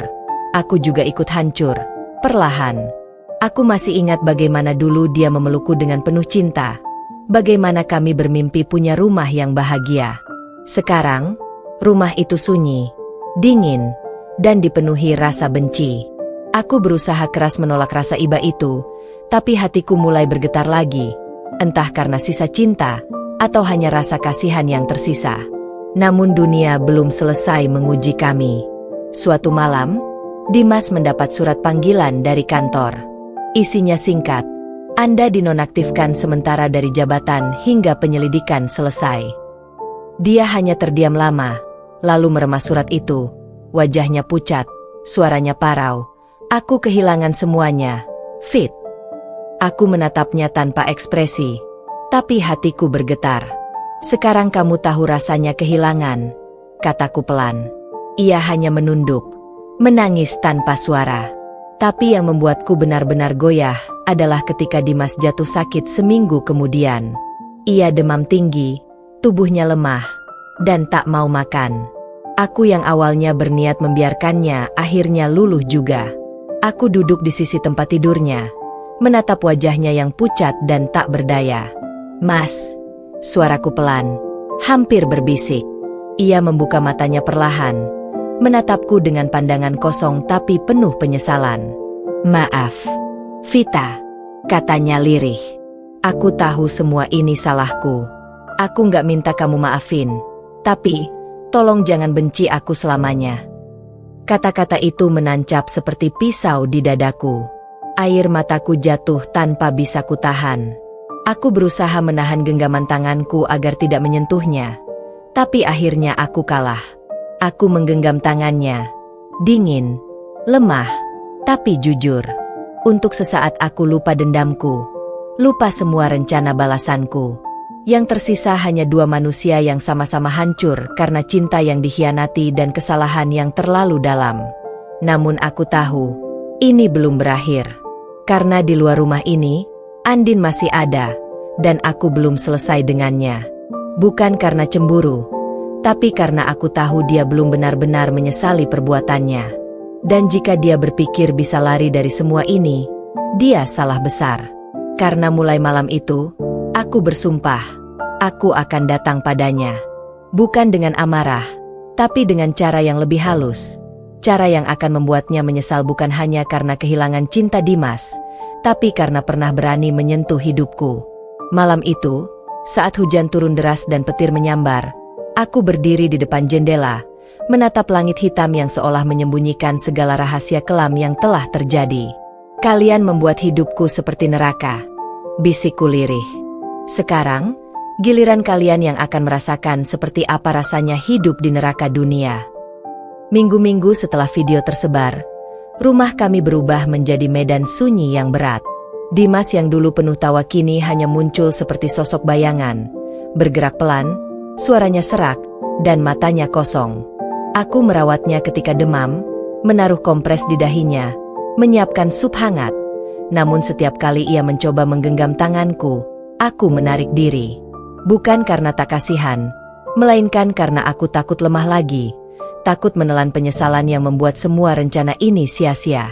Namun ada sesuatu yang tak bisa kupungkiri.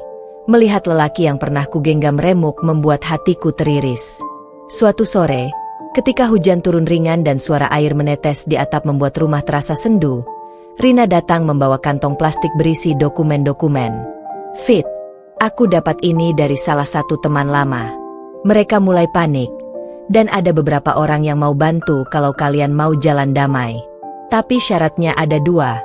Kejujuran penuh dan kesediaan memperbaiki. Kata-katanya sederhana namun mengguncang. Aku menerima berkas itu dengan tangan gemetar. Di antara surat-surat itu ada catatan tentang konseling keluarga, daftar biaya medis yang mungkin timbul jika kehamilan Andin benar, dan bahkan kontak seorang mediator hukum yang netral. Malam itu aku duduk termenung. Pilihan yang kususun sejak lama kini menghadapi kenyataan. Apakah tujuan balasku hanyalah membuat mereka menderita, atau juga membuka ruang agar sesuatu yang lebih baik bisa muncul dari reruntuhan? Di satu sisi, ada kepuasan pahit melihat konsekuensi menimpa mereka, tindakan mereka harus dibayar. Di sisi lain, ada tanggung jawab yang muncul dari kenyataan seorang calon anak yang tak berdosa dalam kisah ini. Keputusan bukan lagi hitam putih. Dimas datang kemudian, duduk di hadapanku. Suaranya nyaris tanpa tenaga. Fit, aku mau benar-benar tanggung jawab. Bukan cuma supaya orang lain percaya, tapi karena aku nggak mau anak itu lahir tanpa ayah yang mau bertanggung jawab. Tolong, beri aku langkah untuk menebus. Ia menatapku dengan mata yang penuh penyesalan tulus, bukan sandiwara. Untuk pertama kali setelah lama, aku menangkap kilau kecil yang dulu membuatku jatuh cinta, kejujuran yang rapuh. Rasa simpati menyelinap, namun aku menahan diri. Tunjukkan dulu dengan tindakan, bukan kata, jawabku singkat. Buktikan dengan hal-hal konkret, terapi, laporan keuangan yang jelas untuk biaya kehamilan, dan kehadiranmu di setiap pemeriksaan. Dimas tak menolak.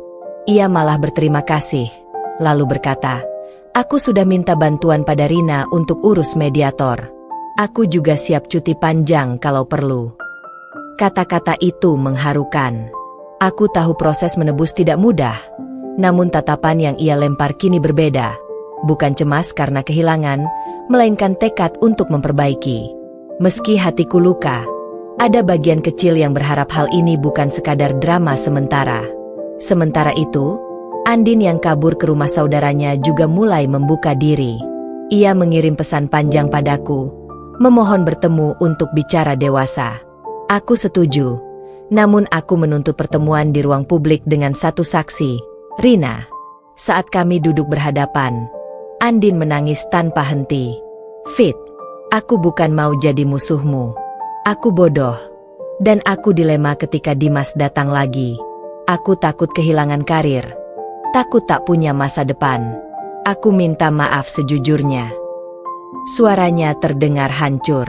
Aku mendengarkan, mencoba menimbang mana yang tulus dan mana yang sekadar alasan. Ia mengeluarkan dokumen, bukti bahwa ia telah menghubungi dokter, telah melakukan tes, dan ia tampak siap menerima tanggung jawab jika Dimas mau terlibat. Permintaan maafnya tak serta-merta meluluhkan diriku. Aku masih ingat malam-malam ketika ia tampak berani merebut senyum manisnya di hadapan Dimas, dan bagaimana ia menumbuhkan rasa aman sementara aku menahan luka. Namun ketika ia berbicara tentang calon anak yang akan lahir dan ketakutannya, ada sesuatu yang mengubah suasana. Ini bukan lagi soal ego dua orang dewasa, tapi soal kehidupan baru yang tak mengerti salah dan benar kami. Hatiku bergetar mendengar kata, anak. Di momen itu, dendamku yang tumpul bertabrakan dengan naluri kemanusiaanku. Kami akhirnya sepakat untuk jalan mediasi. Pertemuan pertama berlangsung hangat tegang. Mediator membuka semua fakta, meminta Dimas dan Andin untuk mengakui perbuatan, lalu menanyakan rencana konkret mereka.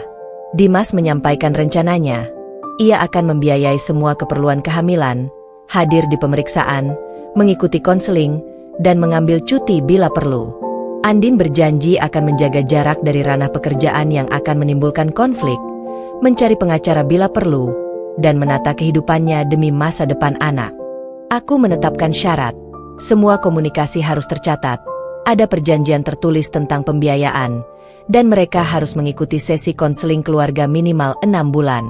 Meski hati ini belum pulih sepenuhnya, ada sesuatu yang terasa legawa ketika komitmen itu diucapkan dengan serius. Aku belajar bahwa balas dendam yang paling mematikan bukan selalu yang menghancurkan reputasi, tetapi juga yang memaksa pertanggungjawaban, memaksa orang yang berbuat salah untuk berdiri di hadapan akibatnya. Dalam perjalanannya, Dimas tak hanya kehilangan pekerjaan sementara, ia juga menemukan wajah aslinya. Sebuah wajah yang harus menanggung akibat bukan hanya pada dirinya sendiri, tapi pada anak yang mungkin akan membawanya. Namun tidak semua orang serta-merta percaya pada perubahan mereka. Mertua Dimas menuntut agar pernikahan kami dipertimbangkan kembali. Keluarga Andin marah dan menuntut kompensasi atas malu yang menimpa. Rekan kerja masih mencibir. Aku menyadari, proses ini bukan semata antara 3 hati kami, tetapi juga melibatkan banyak pihak yang terluka dan menilai. Tanggung jawab moral berwujud kompleksitas sosial yang tak mudah dituntaskan. Di tengah proses itu, ada momen di mana aku merasa dilematis. Beberapa sahabat mengingatkanku bahwa keputusanku untuk membuka semua aib mereka telah melukai banyak orang, bukan hanya pelaku, tetapi juga keluarga dan lingkungan. Apakah aku sudah terlalu jauh? Namun ketika aku melihat Dimas yang telah berjuang untuk berubah, ada rasa damai kecil yang muncul. Aku tak ingin jadi orang yang hanya menghancurkan. Aku ingin menjadi orang yang menuntut perubahan nyata. Jika perubahan itu terjadi, mungkin luka kami akan sembuh perlahan. Akhir bab ini menutup dengan sebuah adegan sederhana. Suatu pagi di klinik, aku duduk di ruang tunggu sambil memegang secangkir kopi hangat. Dimas datang, membawa tas berisi dokumen-dokumen. Wajahnya tampak letih namun tegar. Andin hadir pula, tampak lebih rapi dari biasanya, namun matanya masih merah. Mereka duduk bersebelahan, bukan mesra seperti dulu, melainkan canggung namun saling mendukung dalam tata cara yang baru, tata cara tanggung jawab. Saat nama pasien dipanggil, mereka berdiri bersama, dan aku merasa ada kilau harap meski samar. Di luar badai emosi ini, aku menyadari sesuatu yang penting, hidup tak melulu soal menang atau kalah. Terkadang hidup menuntut keberanian untuk merobek luka agar bisa disembuhkan, menuntut kebijaksanaan untuk membedakan antara pembalasan yang menghancurkan dan penegakan keadilan yang membangun.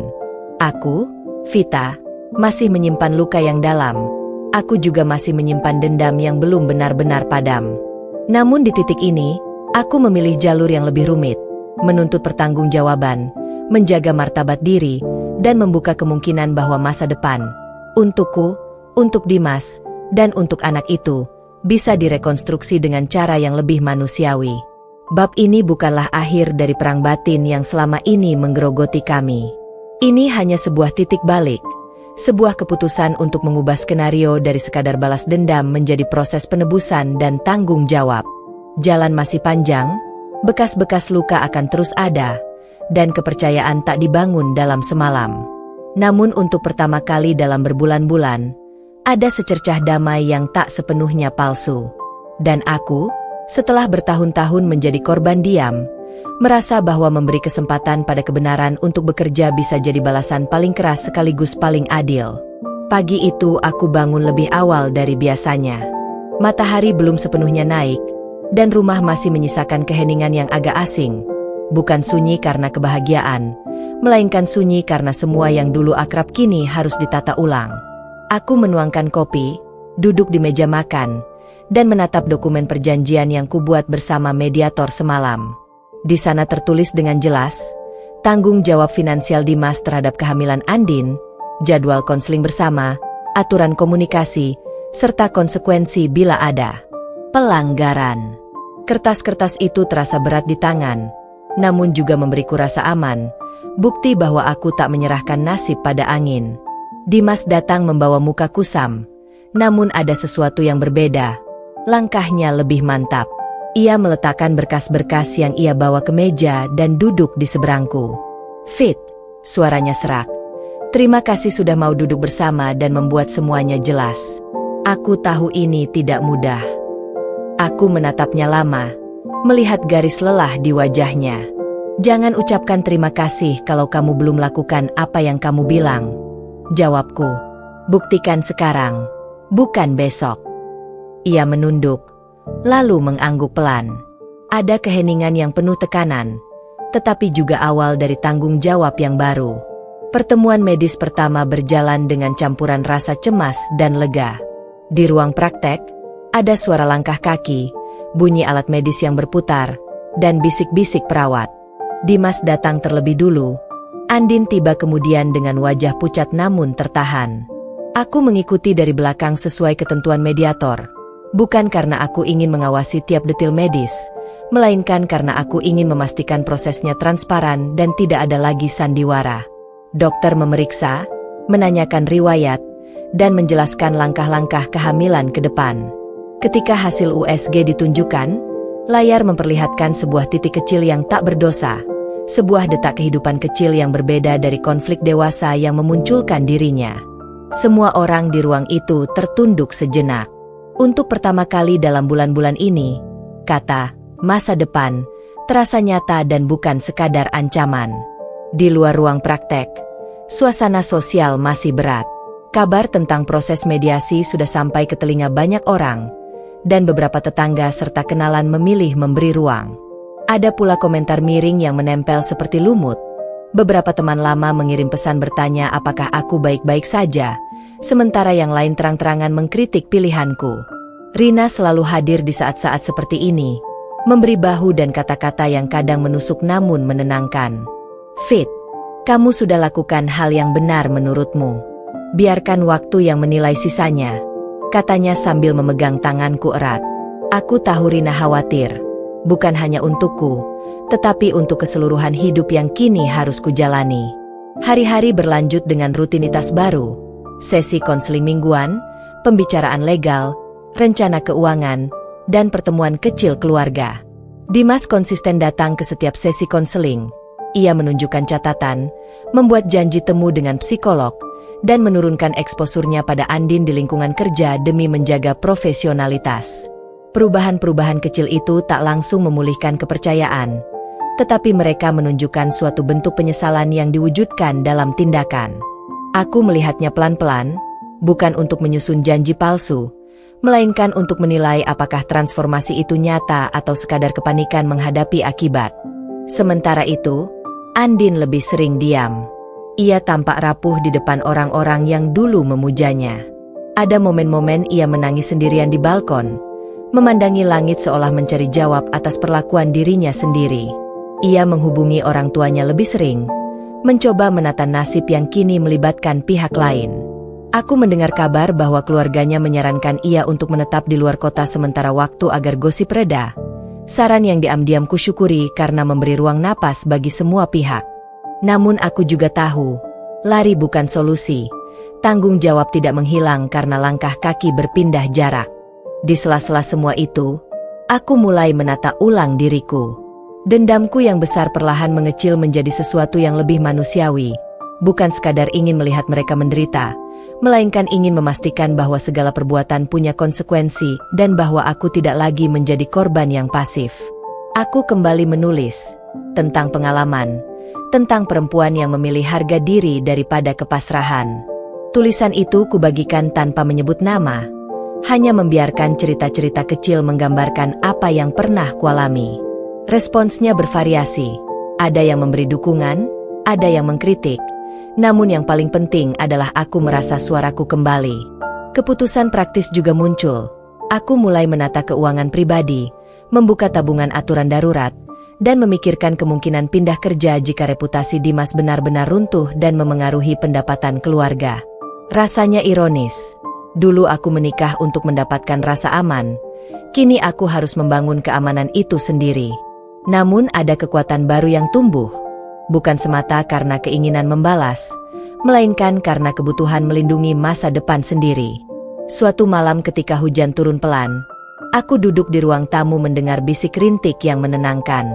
Dimas masuk membawa seikat bunga, bukan lagi bunga yang rapuh dan manis, tapi bunga sederhana yang tampak jujur. Ia duduk di sampingku tanpa banyak bicara, menaruh tangan di pangkuanku, lalu berkata pelan, "Fit, aku nggak bisa minta maaf cukup untuk semua yang terjadi. Tapi aku ingin tunjukkan aku bisa bertanggung jawab. Bukan karena takut, tapi karena aku ingin jadi ayah yang benar suatu hari." Kata-katanya menyentuh sesuatu di dalamku. Aku menatapnya lama, lalu menghela napas. "Buktikan dengan tindakan, Mas. Bukan untuk aku, untuk anak itu." Ia mengangguk dengan mata berkaca-kaca. Perlahan, rutinitas pembuktian itu menghasilkan momen-momen kecil. Dimas datang membantu mengurus administrasi rumah tangga yang dulu sering ia abaikan. Ia ikut rapat keuangan keluarga. Ia belajar memasak sup yang aku suka. Ia belajar menahan diri saat godaan berita miring menghampiri. Bukan karena ia tampak sempurna, ia tetap rentan, ia tetap manusia, tetapi karena ia mulai menorehkan upaya yang nyata. Aku tak lagi berharap cintanya pulih seperti dulu. Aku berharap ia menjadi pria yang bisa dipercaya. Perbedaan itu tipis namun krusial. Di sisi Andin, ia mulai merencanakan langkah baru. Konsultasi dengan pengacara untuk hak-hak ibu hamil, komunikasi terbuka dengan keluarganya, dan mencari dukungan psikologis. Ia datang ke sesi konseling beberapa kali, menundukkan kepala di ruang itu, membuka sisi rapuh yang selama ini ditutupnya dengan rasa percaya diri. Saat aku melihatnya menangis di depan konselor, aku merasakan sesuatu yang campur aduk, bukan kebencian semata, melainkan belas kasihan yang sulit diterjemahkan. Waktu berjalan, benih yang tidak berdosa itu tumbuh perlahan, dan bersamaan dengan itu, ketegangan di antara kami juga berubah, dari benturan yang mematikan menjadi dialog yang canggung tetapi produktif. Kami belajar berkomunikasi dengan batasan-batasan yang telah ditetapkan, jadwal kunjungan bersama ke dokter, pembagian biaya yang jelas, forum terbuka di hadapan mediator jika ada masalah, serta komitmen Dimas untuk menyelesaikan urusan rumah tangga sebelum kembali fokus ke pekerjaan. Prinsip utamanya adalah tanggung jawab nyata sebelum kepercayaan pulih sepenuhnya. Bab ini tidak berakhir dengan akhir bahagia yang sederhana. Ada hari-hari ketika berita lama kembali menyeruak, komentar pedas menyakitkan, atau godaan lamunan yang membuatku ingin menyerah. Namun ada juga pagi-pagi ketika aku bangun dengan perasaan ringan, satu bukti kecil bahwa proses bisa berjalan, bahwa manusia bisa berubah, atau setidaknya mau bertahan mencoba. Aku sadar pemulihan bukan proses linier. Ia penuh mundur maju. Aku juga sadar bahwa pilihan yang kuambil, antara menuntut keadilan dan memberi kesempatan, adalah pilihan seorang wanita yang mencoba memegang kendali kembali atas hidupnya. Di akhir bab ini, aku menatap foto di meja makan, foto pernikahan kami yang dulu membanggakan. Aku tak ingin foto itu menjadi simbol kegagalan total, juga tak ingin ia menjadi pembenaran bagi luka yang tak perlu ada. Aku membiarkan foto itu tetap di sana sebagai pengingat bahwa dari serpihan-serpihan masa lalu, kita bisa menenun kembali sesuatu yang berguna, bukan untuk menghapus kenangan buruk, melainkan untuk menjadikan pengalaman itu batu pijakan agar langkah ke depan lebih bijak. Dan ketika malam menutup hari, aku menulis lagi di buku harianku, aku tidak memaafkan semua hal. Tapi aku memilih jalur yang membuat anak itu, yang belum punya suara, tidak menjadi korban dari kebodohan kami. Itu bukan kelemahanku, itu kebijakan yang kupunya sekarang. Dengan pena yang bergetar ringan, aku menutup halaman dan menatap langit malam. Di sana ada bintang-bintang yang kecil namun konsisten bercahaya, sebuah pengingat bahwa meskipun jalan kami penuh luka, ada kemungkinan untuk tumbuh kembali, perlahan tapi nyata. Hari-hari berlalu seperti helai waktu yang digulung perlahan, satu persatu, meninggalkan jejak yang sulit dihapus. Aku, Vita, mulai terbiasa dengan ritme baru hidupku. Tidak lagi ada tawa berlebihan di rumah ini, tapi juga tidak ada lagi jeritan atau pertengkaran. Yang tersisa hanyalah keheningan yang mulai bersahabat, seperti udara pagi yang dingin tapi jujur. Dimas masih tinggal di rumah, tapi jarak emosional di antara kami tetap terasa seperti dinding kaca. Kami bisa melihat satu sama lain, namun tak benar-benar bersentuhan. Setiap pagi, Dimas menyiapkan sarapan. Aneh, dulu dia bahkan tidak tahu di mana letak sendok nasi, tapi kini aku melihatnya belajar memasak omelet sederhana, menyeduh kopi, bahkan merapikan piring tanpa aku minta. Aku duduk di meja makan, mengamati caranya bekerja pelan-pelan, tanpa banyak bicara. Mungkin rasa bersalah bisa membuat seseorang berubah lebih cepat daripada cinta. Kopimu agak pahit, kataku datar suatu pagi. Dimas tersenyum samar. Pahitnya biar kayak hidup kita sekarang. Fit, ucapnya pelan. Aku menatapnya sejenak, lalu berkata, kalau begitu, lain kali tambahkan gula. Hidup masih butuh sedikit manis, meskipun palsu. Ia tertawa kecil, tapi tawa itu mati di tengah udara, tertinggal di antara dinding dan kenangan. Sementara itu, kabar tentang Andin membuat hidupku semakin pelik. Ia memutuskan untuk pindah ke rumah orang tuanya di Bandung demi kehamilannya. Sebuah keputusan yang menurutku tepat, karena jarak itu setidaknya memberi ruang bagi semua pihak untuk bernapas. Namun Dimas tetap memiliki tanggung jawab. Ia rutin mengirimkan biaya, dan kadang menghubunginya untuk menanyakan kondisi. Setiap kali aku mendengar percakapan itu, ada bagian dari hatiku yang seperti dirajam, tapi aku menahan diri. Aku tidak ingin terlihat lemah di depan laki-laki yang pernah memperlakukan cintaku sebagai pelarian. Aku ingin menunjukkan bahwa aku bisa berdiri, bahkan tanpa cintanya sekalipun. Rina tetap menjadi penopang terbesarku. Setiap akhir pekan, ia datang membawa makanan, bercerita hal-hal konyol tentang pekerjaannya, dan selalu tahu kapan harus diam ketika aku ingin menangis tanpa kata. Fit, kamu hebat. Aku tahu kamu masih sakit, tapi kamu gak hancur. Banyak orang gak bisa sampai di titik ini, katanya sambil memelukku. Aku hanya bisa tersenyum pahit. Mungkin aku bukan hebat, Rin. Aku cuma terlalu capek untuk hancur. Kami tertawa bersama, tapi air mataku tetap jatuh tanpa bisa dicegah. Suatu sore, aku menemukan Dimas duduk di teras sambil memandangi langit senja. Wajahnya tampak lelah tapi tenang. Aku duduk di sampingnya, tanpa rencana, hanya karena ingin merasakan ketenangan yang sama.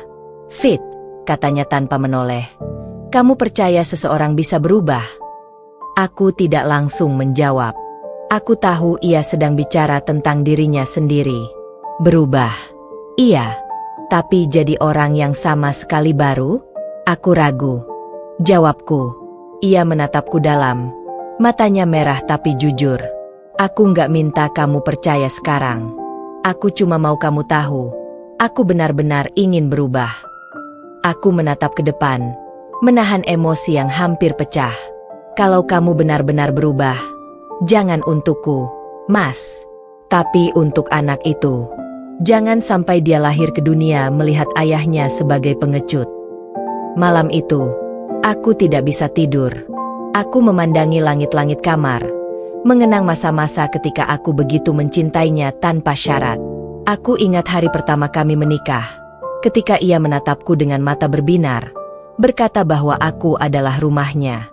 Dan kini, setelah semua pengkhianatan itu, aku sadar, aku memang rumahnya dulu, tapi ia sendiri yang membakarnya. Sekarang aku hanya sisa puing yang sedang berusaha berdiri di atas fondasi yang sudah retak. Beberapa minggu kemudian, aku menerima pesan dari Andin. Isinya singkat tapi menohok. Aku minta maaf, Vita. Aku nggak minta semua ini terjadi. Aku tahu aku salah, tapi aku juga hancur. Aku membaca pesan itu berulang kali, merasakan campuran emosi, marah, sedih, kasihan, bahkan sedikit lega. Untuk pertama kalinya, Andin mengaku salah tanpa alasan atau pembelaan. Aku tidak langsung membalas. Butuh waktu 2 hari sebelum akhirnya aku menulis satu kalimat. Aku sudah berhenti ingin menghancurkanmu, Din. Tapi aku juga belum bisa memaafkan. Ia tidak membalas lagi, dan itu cukup. Hari-hari setelahnya berjalan dengan pola yang mulai bisa kuterima. Dimas lebih banyak di rumah, dan meski hubungan kami belum kembali seperti dulu, kami mulai belajar bicara tanpa saling menyakiti. Kadang, kami menonton berita bersama di ruang tamu. Kadang, kami hanya diam, tapi diam itu kini tak lagi menyesakan. Suatu malam, ia menunjukkan foto hasil USG dari dokter. Dia sehat, fit, katanya lirih. Aku menatap foto itu lama, lalu berkata, semoga dia tumbuh tanpa mewarisi luka kita. Di luar semua itu, aku mulai menemukan kembali diriku yang hilang. Aku menulis lebih banyak. Bahkan beberapa tulisanku mulai dibaca banyak orang di blog pribadi. Banyak wanita yang mengirim pesan, bercerita tentang suami mereka, tentang pengkhianatan, tentang luka yang sama. Aku membaca semuanya, merasa tidak lagi sendirian. Aku menulis satu kalimat yang menjadi penutup di setiap tulisanku. Kita boleh hancur, tapi jangan pernah biarkan mereka yang menghancurkan kita merasa menang. Kalimat itu menjadi mantraku setiap kali rasa sakit datang. Suatu pagi, aku berdiri di depan cermin, menatap wajahku sendiri. Ada lingkar hitam di bawah mata, tapi juga ada ketegasan di sana yang dulu tidak pernah ada. Aku menyadari satu hal penting. Aku bukan lagi Vita yang sama seperti ketika Dimas pertama kali mengkhianatiku. Aku bukan lagi wanita yang berusaha mati-matian mempertahankan cinta yang tidak layak diperjuangkan. Aku sekarang adalah wanita yang tahu bahwa cinta tanpa penghargaan hanyalah luka yang dibungkus manis. Ketika aku keluar rumah pagi itu, matahari terasa berbeda. Udara lebih hangat, langkahku lebih ringan. Aku berjalan ke taman dekat rumah, duduk di bangku kayu, dan membuka buku catatan kecilku. Di halaman pertama, aku menulis sesuatu yang sederhana tapi jujur. Aku tidak tahu apakah aku akan memaafkan Dimas sepenuhnya, tapi aku tahu satu hal. Aku telah memaafkan diriku sendiri karena pernah mencintai orang yang salah. Dan entah kenapa, untuk pertama kalinya setelah sekian lama, aku merasa benar-benar tenang. Aku tahu perjalanan ini belum selesai, tapi setidaknya aku sudah tidak lagi berjalan dengan luka yang terbuka. Luka itu mulai sembuh, perlahan, walau mungkin tak akan pernah benar-benar hilang. Sudah hampir 1 tahun sejak badai besar itu melanda hidupku. 1 tahun sejak aku tahu bahwa suamiku, Dimas, menikahiku bukan karena cinta, melainkan karena ia sedang patah hati oleh masa lalunya, Andin. 1 tahun sejak aku tahu aku hanyalah pelampiasan. Waktu berjalan pelan, tapi setiap langkahnya membawaku pada titik di mana aku mulai bisa bernapas tanpa rasa sesak. Hari-hari tidak lagi dipenuhi amarah dan tangis, tapi juga belum benar-benar penuh kedamaian. Namun setidaknya, aku tidak lagi hidup di bawah bayang-bayang seseorang yang menyesali pilihan hidupnya. Aku hidup untuk diriku sendiri. Andin kini sudah melahirkan seorang bayi laki-laki yang sehat, diberi nama Aldo, nama yang katanya berarti bijaksana dan kuat. Ironis, aku berpikir, karena 2 kata itu justru hilang dari hidup orang tuanya. Dimas beberapa kali pergi menjenguk, sesuai kesepakatan dalam perjanjian yang kami buat di hadapan mediator. Aku tidak ikut, tidak pernah mau, dan tidak akan. Aku tidak perlu melihat wajah anak yang menjadi simbol pengkhianatan di masa lalu. Tapi jauh di dalam hati kecilku, aku tidak membenci bayi itu. Dia tidak berdosa, hanya lahir dari keputusan 2 orang dewasa yang bodoh. Aku fokus pada hidupku sendiri. Pekerjaanku di bidang desain grafis mulai berkembang. Aku mendapat beberapa proyek besar dari klien luar negeri. Waktu yang dulu kuhabiskan untuk menangis, kini kugunakan untuk berkarya. Rina sering datang membantuku memotret hasil desainku, mengajakku minum kopi di kafe baru, atau sekadar duduk di taman membicarakan kehidupan. Aku merasa hidupku mulai menemukan ritmenya lagi. Tidak sempurna, tapi nyata. Namun hidup, seperti biasa, tidak pernah berhenti memberi ujian.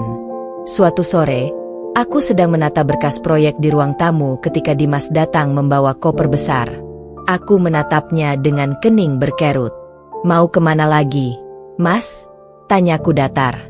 Ia menarik napas panjang, menatapku lama, lalu berkata, aku mau pindah. Aku sudah dapat kontrakan baru. Aku rasa, sudah saatnya aku benar-benar pergi dari rumah ini. Kata-katanya meluncur perlahan, tapi setiap suku katanya menancap di hatiku seperti jarum. Aku diam cukup lama sebelum akhirnya menjawab, sudah saatnya memang. Rumah ini bukan tempat yang sama lagi. Ia berjalan pelan ke arahku, lalu meletakkan amplop coklat di atas meja. Ini sisa uang tanggung jawabku untuk Andin dan anaknya, juga pembagian hasil penjualan mobil. Aku sudah hitung semuanya sesuai perjanjian. Aku menatap amplop itu, lalu menatap matanya. Kamu pikir uang bisa menebus semuanya? Tanyaku pelan. Ia menunduk. Tidak, Fit. Aku tahu itu nggak cukup. Tapi aku nggak tahu lagi apa yang bisa kulakukan selain mencoba menebus dengan cara yang paling aku bisa. Aku memandangnya lama.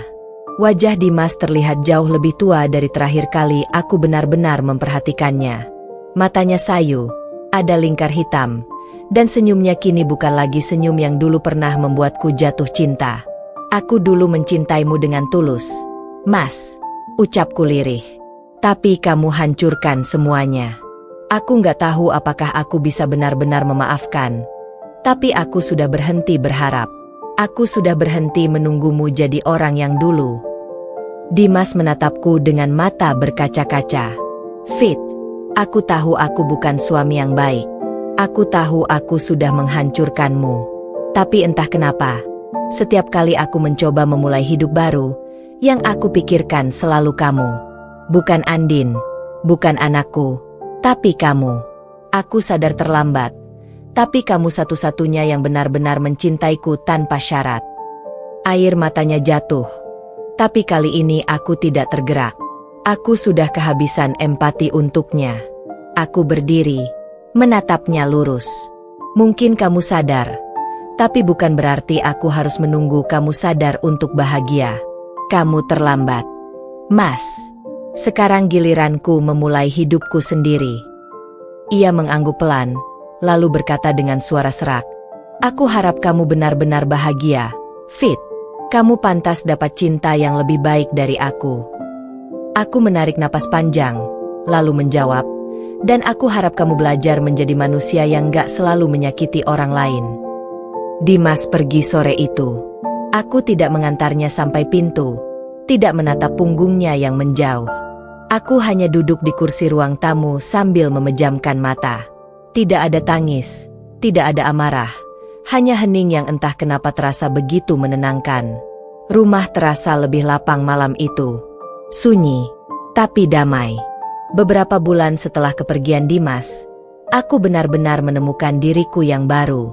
Aku mulai bepergian, mengunjungi tempat-tempat yang dulu ingin kudatangi tapi selalu kutunda.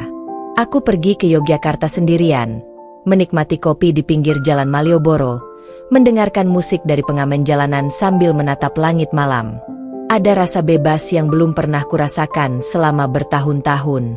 Untuk pertama kalinya, aku merasa hidupku benar-benar milikku. Sementara itu, kabar dari Rina membuatku tahu bahwa Dimas dan Andin tak benar-benar bahagia. Dimas harus menanggung tekanan finansial besar, dan Andin yang awalnya penuh semangat mulai kewalahan mengurus anak sendirian. Hubungan mereka renggang, sering bertengkar, bahkan dikabarkan hampir berpisah. Aku mendengarnya tanpa emosi. Tidak bahagia mereka bukan lagi kepuasanku, tapi pelajaran bagi mereka bahwa karma bekerja dengan caranya sendiri. Aku sudah terlalu jauh melangkah untuk menoleh ke belakang hanya demi melihat mereka menderita. Suatu pagi yang cerah, aku menerima pesan dari Dimas.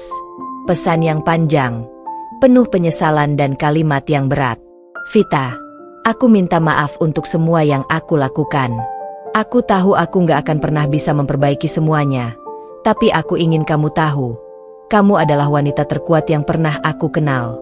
Aku berdoa semoga kamu benar-benar bahagia, meskipun bukan denganku. Aku menatap layar ponsel cukup lama sebelum akhirnya mengetik balasan singkat. Terima kasih.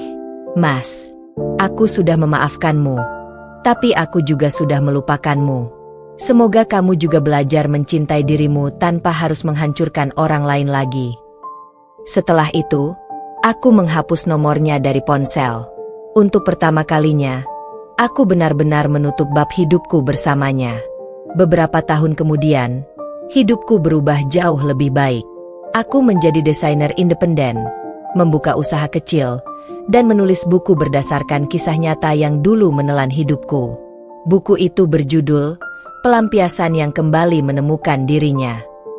Banyak pembaca yang menangis membaca kisahku, dan banyak perempuan yang berkata aku memberi mereka kekuatan untuk bangkit. Aku tidak pernah menyangka bahwa luka sebesar itu bisa berubah menjadi cahaya bagi orang lain. Dalam salah satu acara peluncuran bukuku, seorang pria datang menghampiriku. Ia memperkenalkan diri sebagai Arka, seorang fotografer yang menjadi pembicara tamu di acara tersebut. Senyumnya lembut, dan caranya bicara membuatku merasa tenang. Kami mulai berteman, lalu perlahan menjadi lebih dekat. Arka tahu kisah masa laluku, tapi ia tidak menjadikannya beban. Aku nggak akan pernah berjanji untuk nggak bikin kamu sedih, katanya suatu hari, tapi aku janji akan selalu berusaha bikin kamu merasa aman. Kata-katanya sederhana, tapi justru itulah yang membuatku percaya. Waktu berjalan, dan aku kembali belajar mencintai. Kali ini bukan karena aku kesepian, bukan karena aku butuh pelarian, tapi karena aku memang ingin mencintai dengan sadar. Aku menikah dengan Arka 2 tahun kemudian, dalam acara sederhana yang hanya dihadiri keluarga dan teman dekat. Tidak ada gaun mewah, tidak ada pesta besar, hanya kebahagiaan yang tenang dan tulus. Saat Arka menggenggam tanganku di pelaminan, aku tahu, akhirnya, aku tidak lagi hidup di masa lalu. Aku sudah benar-benar pulang ke diriku sendiri. Dan malam itu, sebelum tidur, aku menulis satu kalimat terakhir di buku harian yang dulu selalu menampung air mataku. Aku pernah dijadikan pelampiasan, pernah dihancurkan, tapi aku juga pernah memilih untuk bangkit. Kini aku tahu, dendam tidak memberi kebahagiaan. Yang membuatku bahagia adalah saat aku akhirnya bisa memaafkan dan melangkah pergi tanpa menoleh lagi. Aku menutup buku itu, memeluk Arka yang tertidur di sebelahku, dan tersenyum dalam gelap. Aku, Vita, akhirnya bebas. Tamat.